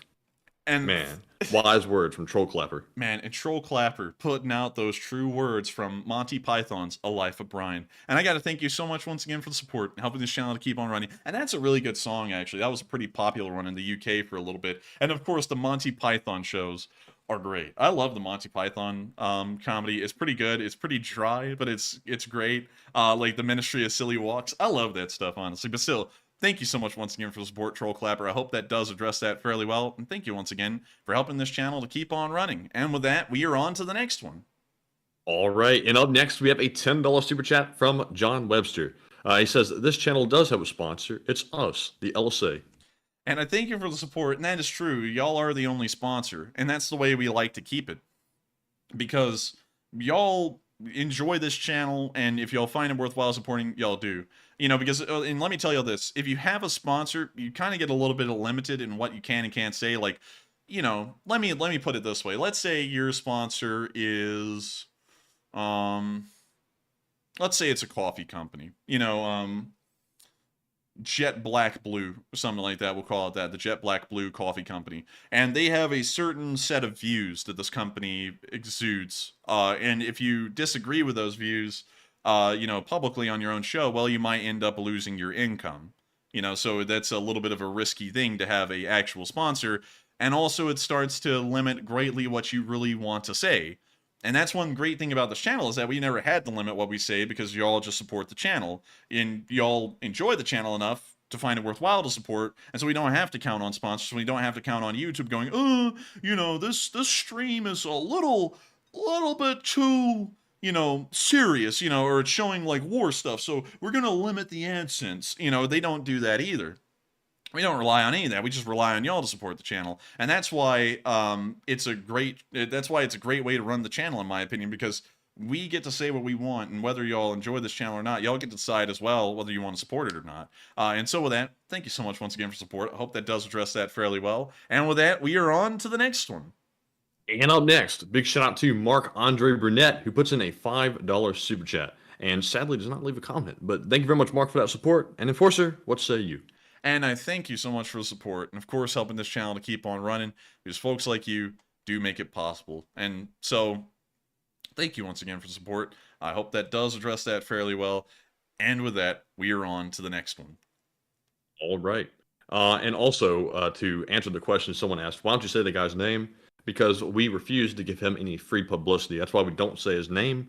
So, there's the answer. And also, pretty straightforward. And also, I don't say his name because usually saying the name of a YouTuber that is harassing a channel leads to brigading and cyberbullying amongst a whole bunch of other things, which is clearly against the YouTube community guidelines, and can get you into serious trouble. And so we also don't name out that channel for that. And also, the guy is an asshole. The guy is just a straight up asshole. I mean, one thing he loves to say, I'm so hurt because they didn't bring me onto their year anniversary stream. We didn't, because the guy blew us off for literally 2 months. And also, here's an excuse that he says his grandmother wasn't well and then passed away. Well, what's interesting is that all of that was happening for 2 months, and then he just didn't ever respond to anything. But for some reason, his grandmother not being well had no problem whatsoever when we announced we were doing that live show, and then he just pops into my DMs randomly, literally 3 hours after we made that statement on air. It's like, come on, man. It's like, that's a see-through BS right there. It's like, you're in your Discord on calls. How the hell can you not get in a 10 to 15 minute call with us when we're trying to organize a show that has a million moving parts and multiple guests? It's like, that stuff's stupid, and it doesn't even make any sense. But with that, we are on to the next one. All right. And up next, we have a very generous $100 super chat from none other than Rob Eisman. And thank you very much, Rob. That is very generous of you. And also, Enforcer, this appears to be a poem, and I think you could read it off the best, because I might butcher it. Got you. All right, so we're going to read off I'm assuming it's a poem. And so we're going to read it off starting now, just to let you know. To Victoria, may eternal rest grant unto her Lord, and let perpetual light shine down. May her soul rest in peace and quiet solitude embrace her. She was a victim in a war that she did not ask for nor understand. Lord, provide sanctuary for her life. This girl never had the chance to live. And a pretty deep and kind of a soul. What would be the proper word for that, Matthew? I'm trying to think of a proper word. Somber poem, probably the best. And with that, I've got to thank you so much for the support, Rob. And it's unfortunate to think that poor folks like Victoria end up dying in a war that they hardly were even a part of. While they may live in Ukraine, they really had nothing to do with the war itself, and they were just an innocent citizen living their lives, and then their life was cut short by a Russian wanting to exact revenge against the country for really no reason. And so with that, thank you so much for the incredibly moving poem there. That actually made me kind of sad, and we usually try and keep an upbeat tone. But thank you once again for the support, Rob, and helping this channel to keep on running. And of course, rest in peace to poor Victoria, because it's unfortunate to think that kids as young as Victoria end up getting killed in wars like these. And so with that, we are on to the next one. And thank you once again for the support. All right, and the next one is going to go to Rocco World Domination, who puts in a $5 super chat. It says, I'm curious if you think there's any chance of the Belgorod region breaking away and forming its own country, and Igor, Slav Ukraine. And Igor! And thank you so much for the support. And I don't think Belgorod is going to break away and create their own region. That would most likely be through the Freedom of Russia Legion or the RDK. Most likely the Freedom of Russia Legion with support from the RDK. That's most likely how it would be formed. But I don't think we would see it independently forming on its own. So with that, I hope that does address that fairly well, and I thank you so much for the support and helping this channel to keep on running. And with that, we are on to the next one. And the next one goes to Joseph M. Sika yet again, who puts in a $5 super chat. He says, what if the Ukrainians fake an attack in Yurkivka, south, and launch an attack over the Dnipro River, someplace with the pontoon boats the U.S. gave Ukraine? It's in the YouTube link that I sent you. And I thank you for the support, and I would like to take a look at that link, but sadly, it's I don't think I have the link. But to answer that question, I would say they probably could do something like that. It's not out of the realm of possibility at all. The only problem is that really the only passable areas of the Dnipro River are down here near Kherson, and there's really only two: the Novokakhovka Dam and also the Antonovsky Bridge right outside of the city of Kherson. Out of those two, really the only usable one would be the Antonovsky Bridge area, so the Ukrainians would end up doing what the Russians did. They would probably have one bridge crossing that's a pontoon bridge, and the reliability of that would be iffy. Because if an artillery shell hits one of those pontoons and it somehow takes on water and then sinks, the bridge is now out of action until another span can be brought in, which could take time, and then really start to screw over the forces on the other side. And once again, it is a very difficult place to advance in because this is nothing but marsh, and infantry will hardly even be able to operate within this marshy area, which exists for about 2 miles until you get to Oleski. So the Ukrainians will pretty much have to conduct an offensive right across the pontoon bridge and then right down the E97 highway into Oleski, where they would then be met with more open ground where they could engage in a firefight. Problem is, though, the Russians would actually have a defensive position here in Oleski because it is a built-up urban area, and while the Russians usually don't do well, there really is no effective way for the Ukrainians to try and attempt an encirclement in this area and force the Russians to withdraw, because they would pretty much have to fight directly down the highway and head on into Oleski. So that once again proves to be a pretty difficult situation for the Ukrainians and would probably end up being a very costly and bloody battle to try and push through that marsh and then into Oleski, and then to try and keep that supply line alive, because the Russian front lines would then have to be pushed nearly another 13 to 14 miles away from Oleski before that bridge would be out of most of Russia's artillery range. So it would be really tough for them to conduct an offensive like that in the Kherson area, because it would just be so risky, and there's so many chances where many Ukrainian soldiers could get killed. When an offensive over open ground, for example in the Zaporizhia Oblast, from Marikiv down towards Melitopol, it would probably do far better, because there's a lot of open ground for them to maneuver on, which will usually result in less casualties, because they can try and probe and attack Russian forces wherever they're the weakest as that offensive continues to advance. So with that, I hope that does address that fairly well, at least in my opinion, and that's how I see it. And with that, thank you so much once again for helping this channel to keep on running. And with that, we are on to the next one. All right, and up next we have a $5 super chat from Chase Meddy, and it says, "Hello Enforcers, live chat question please." And thank you so much once again for the support and helping this channel to keep on running. And we will make sure to get a live chat. Also, Matthew, do we have the return of someone? No, they're not in this stream. They're on their alt account right now. But I got eyes in the sky, so I'm getting word of certain things being said, giving them their due credit. Interesting. But with that, I hope we addressed that fairly well. And with that, we're on to the next one. All right, and we have to get that. Wasn't there a live chat question requested? Yes, we have to get a live chat. What happened? So, enough playing around as I'm getting distracted. But the live chat question goes to the Sunken Grave, who says, if a fair election were conducted in Russia today, would Putin remain as president? No, probably not. I would doubt it. There would probably be an opposition opponent. Like, hell, Navalny could have probably ended up becoming the president, because whenever they arrest one of these people and they put them in prison, they show that they have enough sway in the public's mind that they're a threat to the Russian government, and so they end up putting them in prison, like Navalny, or end up assassinating them, one or the other. So I would say someone would probably win over Putin if there was an honest and fair election. And so with that, I hope that does address that fairly well. And I thank you so much once again for sponsoring that live chat. And with that, we are on to the next one. All right. And the next one goes to Ryan9000, who puts in a $10 super chat. And thank you very much, Ryan, for the support. He says, do you think the organized Navalny protest set for tomorrow or today on his birthday will hit the news? Or will it be covered up? It's his birthday and has multinational protests set up. It may make the news. I think it would probably have a chance of doing that. But inside of Russia, I have a feeling that those protests would probably be very small, because the Russian public was beat down greatly at the beginning of the war, at least the anti-war part of the public. to where they really don't do massive demonstrations like that anymore in Russia. They largely just do quiet things or partisan attacks or something similar, but they never really get to that point. So I have a feeling we probably won't be seeing that in Russia, but we may see that in the news around the rest of the world, because of course Navalny has become kind of like a case study to what happens to political opponents to Putin's power and what the end result of that is. So with that, thank you so much once again for support, Ryan, and helping this channel to keep on running. And with that, we are on to the next one. All right, and up next we have a $2 super chat from Margaret Hemsley, who says, "A live chat question, please. Love you guys and love LSA."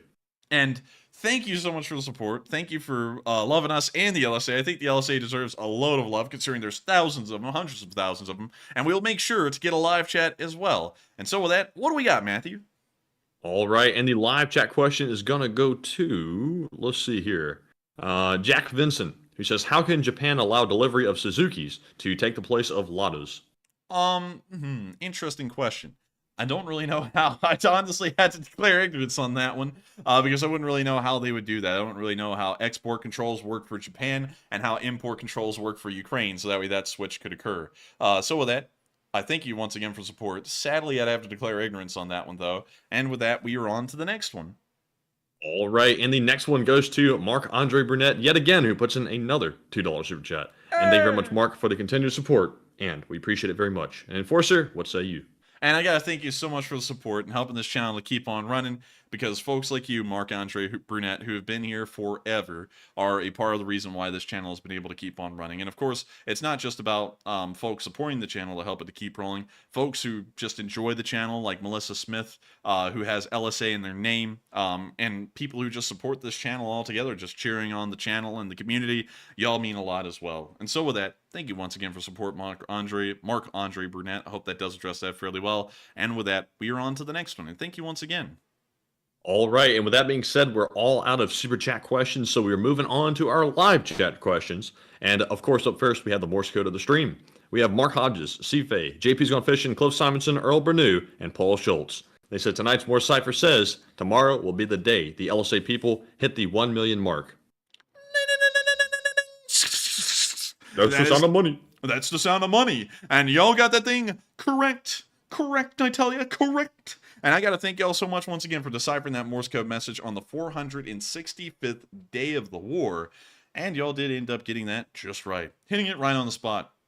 And I've got to say, tomorrow will be a big day. It's going to be an amazing day. And I know that we are certainly going to pass that $1 million mark. It's been in the making ever since this channel kept on running. And I've got to thank every single one of y'all for helping to make that possible. I never knew that I would be able to say that I ran a YouTube channel that raised $1 million for nonprofits. If you had told me that years ago, when I never even had an idea of YouTube, or, you know, well, I watched YouTube, but I really didn't have an idea how YouTube worked or how a community would be formed or anything like that, I would say, dude, you're out of your mind. There's no way in hell that would happen. Because, in all honesty, I'll be completely honest with y'all, I never thought of YouTube as being a serious thing.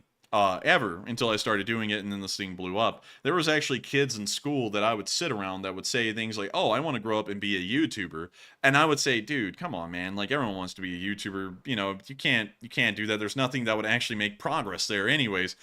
Just go, you know, do something else. Like, go pick up a trade to become a carpenter or electrician or a welder, or go get a college degree and go, you know, be a blue collar, well, not a blue collar, a white collar worker. And, you know, then I ended up somehow becoming a YouTuber, and no one who wanted to become a YouTuber either made it on YouTube or actually did it, which is just so weird, because I never really thought that YouTube would be a thing that I actually did at any point.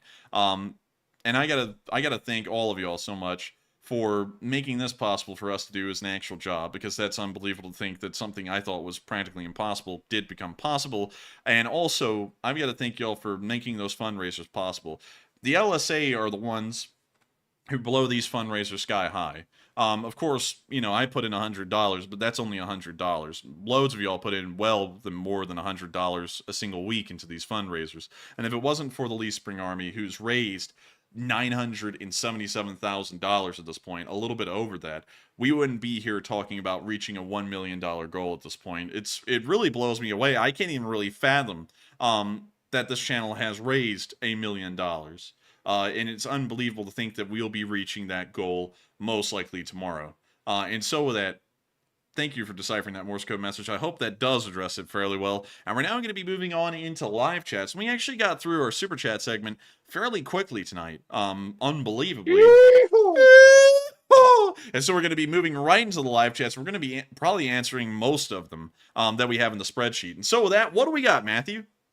All right. So our first live chat question is going to go to Gabriel Mum, who says, how many of the Russian warships can be transferred to the Black Sea by the rivers within Russia, and how helpful would that be? There actually would be none, because none of them really have an ability to get into Russia's rivers, or to travel them, or to even get into the Black Sea for that matter. The only river in Russia that feeds into the Black Sea is the Don River near Rostov-on-Don. That's why it's called Rostov-on-Don, because Rostov is on the Don River, so they call it Rostov-on-Don. It's kind of like Berwick-upon-Sea in the UK, or Newcastle-upon-Tyne, which are also named after rivers or areas that they're near.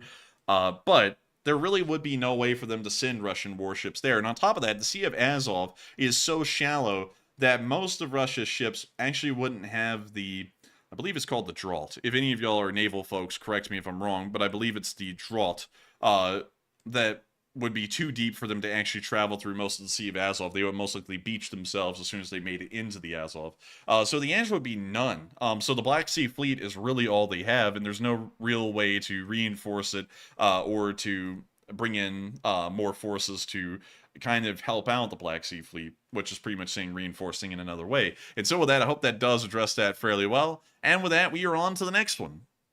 And the next one goes to Value Radar, who says, do you think NATO and the Eastern Allies, South Korea, Japan, Australia, etc., might ever form a super NATO? They kind of have, in a way, because if you're a friend of the United States, it's kind of like falling under the same web. So while NATO does exist outside of itself on its own, if you are a NATO country, well, a NATO country or a Far Eastern country, and you are allied to the United States, you pretty much are in the same alliance. Because I believe correctly, and let me make sure, Korean War, NATO, was NATO involved in the Korean War? NATO was created, but it was during the Korean War, it truly began to develop its international force strategies. I swear, excuse me, at some point,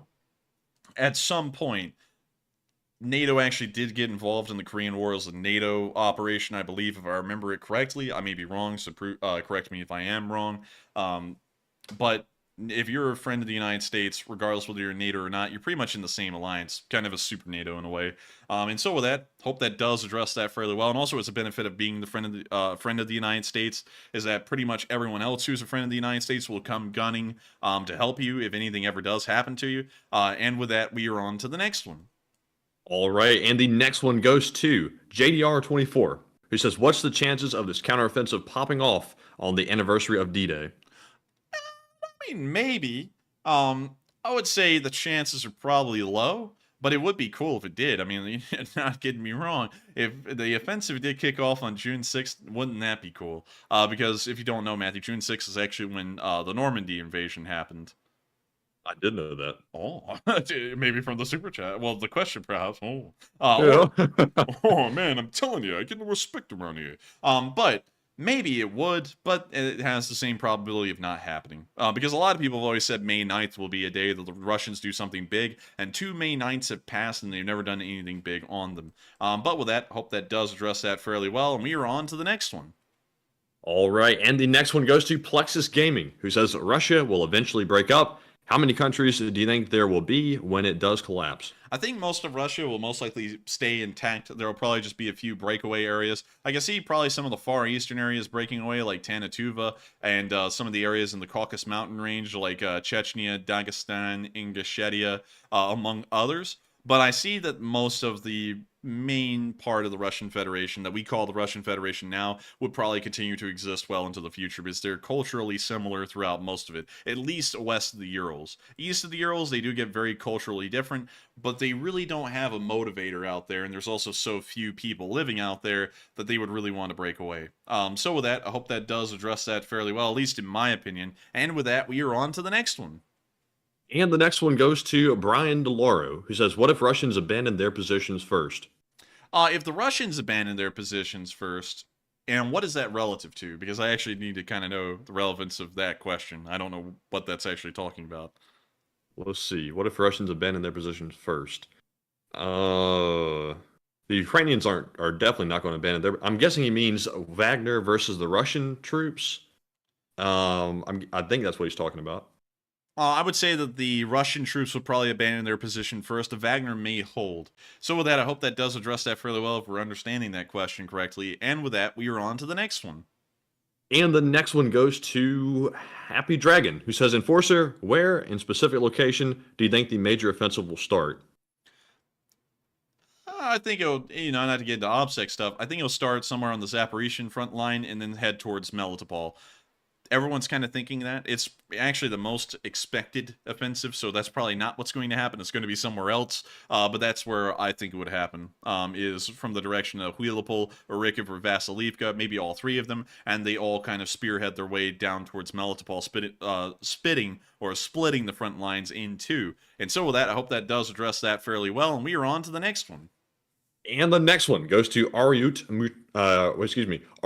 Martel, who says, how many Patriot batteries do you believe would be needed to provide effective air defense for Ukraine? I would say maybe around 2 or 3 more of them, considering they have nearly a 120-mile range. 2 or 3 more of them, you could create a shield that protects the western area of Ukraine from incoming missile attacks just with the Patriots alone. And so with that, I hope that does address that fairly well. And we are on to the next one. And the next one goes to, let's see here, goes to David L., who says, Matt, when or do you see, Moldova inviting Ukraine forces into their country to expel Russian military from Transnistria and to take all of their munitions? I have a feeling we're probably not going to see that, actually. And excuse you. Dang, man. You're excused. But anyways, I would say... Would you? Say what? Oh, nothing. Go ahead. Are you talking to me? But anyways. No, I'm talking to somebody else. They know who. Oh man, oh man, I'm telling you, Matthew's. I'm telling you, I get no respect around here. I get no respect around here. But Matthew, I know who you're talking about. You remember when he was in the live chat that one time? You called him out and then he disappeared immediately. He left. That was actually one of my spies that they love to make fun of that actually pointed him out. And then I saw him. I was like, oh look, he is in here. I didn't even check. And then he ran off. Man, he went, oh, and then he went, oh, dude. You know what's funny about that guy, though, just telling you a little bit about him while, he's the subject. He actually ended up being in our mod team, and he had been over there the entire time. And from what we understand, he was actually brought into the mod team and started to sow the seeds for what would be the second Great Schism. So it actually has direct ties to what happened over there. At least that's what kind of was pieced together after the fact. But anyways, with that... let's see, what was that question again? What happened? Let's see. I can't remember. What did you forget? Man, I don't know. I hope I addressed it fairly well. I can't remember the question now. But anyways, with that, sadly, I think we're just going to have to move on to the next one now. And so with that, what do we got? All right, so the next one goes to Quantum Fighter, who says, is Ukraine safer off starting a new kind of proxy war in Russia than launching a solid one-push counterattack? I think that they would probably be better doing a one-push attack, really doing both of them, because they're starting a proxy war with the FOR and the RDK, which is good, and that's going to distract the Russians so that way they can do their spearhead offensive. That's how I would look at it, in my opinion, and with that, we are on to the next one. All right, and the next one goes to Mark Gagne, I believe it said. And Mark says, have you talked about Moldovan/Ukraine deal to give safe passage to the Russians out of Transnistria? I haven't. I actually have not heard about that, so I would have to declare ignorance on it at the moment. So with that, I hope that does address that fairly well, and we are on to the next one. And the next one goes to, let's see here. Well, we've already answered that one. I think it's a duplicate from someone there. Let's see here. We have one from Enigma. It says the referendum in the Belgorod People's Republic is to take place tomorrow. I expect results in the high 90% for leaving Russia. And what are your thoughts? I would say I would expect that as well, but it's not going to be that big of an area considering it will most likely only consist of Novaya Tovolzhanka and Shebekino. But, you know, who knows? Maybe the rest of Belgrade would just go with them for some reason. So with that, I hope that does address that fairly well. And with that, we are on to the next one. And believe it or not, we only have 2 questions left. We've gone through 25 live chat questions that quickly. But our next one goes to You're Taking My Life, who says, I heard Russia's nuclear arsenal was maintained by a Ukrainian company until 2014 Crimean land grab when they refused to keep maintaining them. I wonder if they're even being maintained. I would have a feeling they're probably not. And if they found a company to replace those nuclear weapons, they're probably, well, not found a company to replace those and maintaining the nuclear weapons. I have a feeling that the maintenance is probably incredibly poor, if not non-existent anyways. And there's some kind of a corruption deal going on where they hire someone who has no experience and then they don't even follow through with the job they're getting paid to do. So I would have a feeling it's probably not going well in the nuclear department for the Russians. And so with that, I hope that does address that fairly well. And believe it or not, everyone, we're on to our last question of the night. We actually addressed all of the super chats that we got and all of the live chats. And I love it. And actually, that's really good that tonight we were able to get to all of them, because we feel pretty bad when we can't get to all of the live chats. Of course, the premise of the channel is that it's free to watch. And so if you want to ask a question, you know, of course you can. You don't have to throw in a super chat. You can just ask it. And so you get it answered for free, like we're doing right now. Because, you know, once again, the whole premise of the channel is that it's completely free to watch, unless if you enjoy it enough that you want to support it. So it's pretty cool to know that we were able to get through all of them tonight. And so with that, we are on to the final question of the night. And so, who is the lucky last person who put in the lucky last question of the night? And that viewer is Value Radar, who says, USA is allied, for example, but could they pull NATO into an invasion on South Korea or force NATO to join against China if they invade Taiwan, the type of super NATO? I think they probably would be able to. Someone actually corrected me. It was actually a UN operation in South Korea, which is correct. That is a correct statement. It was not NATO. It was the UN operation. But NATO did start to further refine and hone their forces after the Korean War. Well, during the Korean War, kind of, and after it as well. But they weren't directly involved in it. However, usually NATO members kind of end up going wherever the US goes. You know, even if it's not really directly pertaining to NATO or whether they need to be there, they just kind of arrive because friends of America always show up. Whether it be in massive force or just with a small amount of peacekeepers or observers, they always do show up. So I think that if something like that did happen in South Korea, we would probably see that the NATO alliance largely ends up there, except for a few countries. I would expect that out of all of the countries in Europe, we probably would not see the French or the Italians showing up in a war like that. I just have a feeling for some reason, you know, and I got to say this, it's not based off any facts. It's just a feeling, you know, based off of the current vibes of the French and Italian governments. They probably wouldn't be that apt to show up. Although the Italians are more hardcore than the French as far as, you know, going and doing things that the U.S. is a part of. I have a feeling they probably wouldn't show up to that, but pretty much everyone else would. The British, the Germans, the Polish, the Dutch, the Belgians, the Spanish, the Baltic states would probably show up with smaller forces. Norway would most likely show up with a smaller force as well, but they would all show up nonetheless, and most likely Denmark as well. But with that, I hope that does address that question fairly well. And we have reached the end of tonight's stream.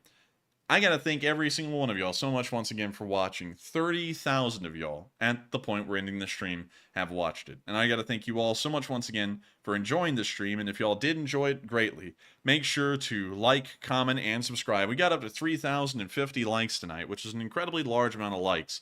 And on top of that, also it just went up to like 3,300. Dang, man. Good lord. It was at 3,050, just went up to 3,300 like instantly. But of course, if y'all did enjoy, make sure to like, make sure to comment, make sure to subscribe. Subscribing, actually, funnily enough, in the algorithms I found out, doesn't help out this channel at all. That's kind of weird. Like, subscribers don't actually have an impact on how far your channel reaches out in the rest of YouTube. But it makes us very happy to know that people do enjoy our content enough to subscribe. And so if y'all do enjoy it, make sure to subscribe, because we run this stream 6 days a week. Except for Mondays at 10 p.m. Eastern Time, covering the past 24 hours of the war exactly the way we did tonight. And so if you did enjoy it a lot, you can enjoy it 6 days a week, pretty much. Every single night we're running, except for Monday. And then you can be like everyone else, and you can cry whenever Mondays come around because there's no live stream then. But of course, thank you all so much once again for watching. It's been an absolute pleasure running tonight.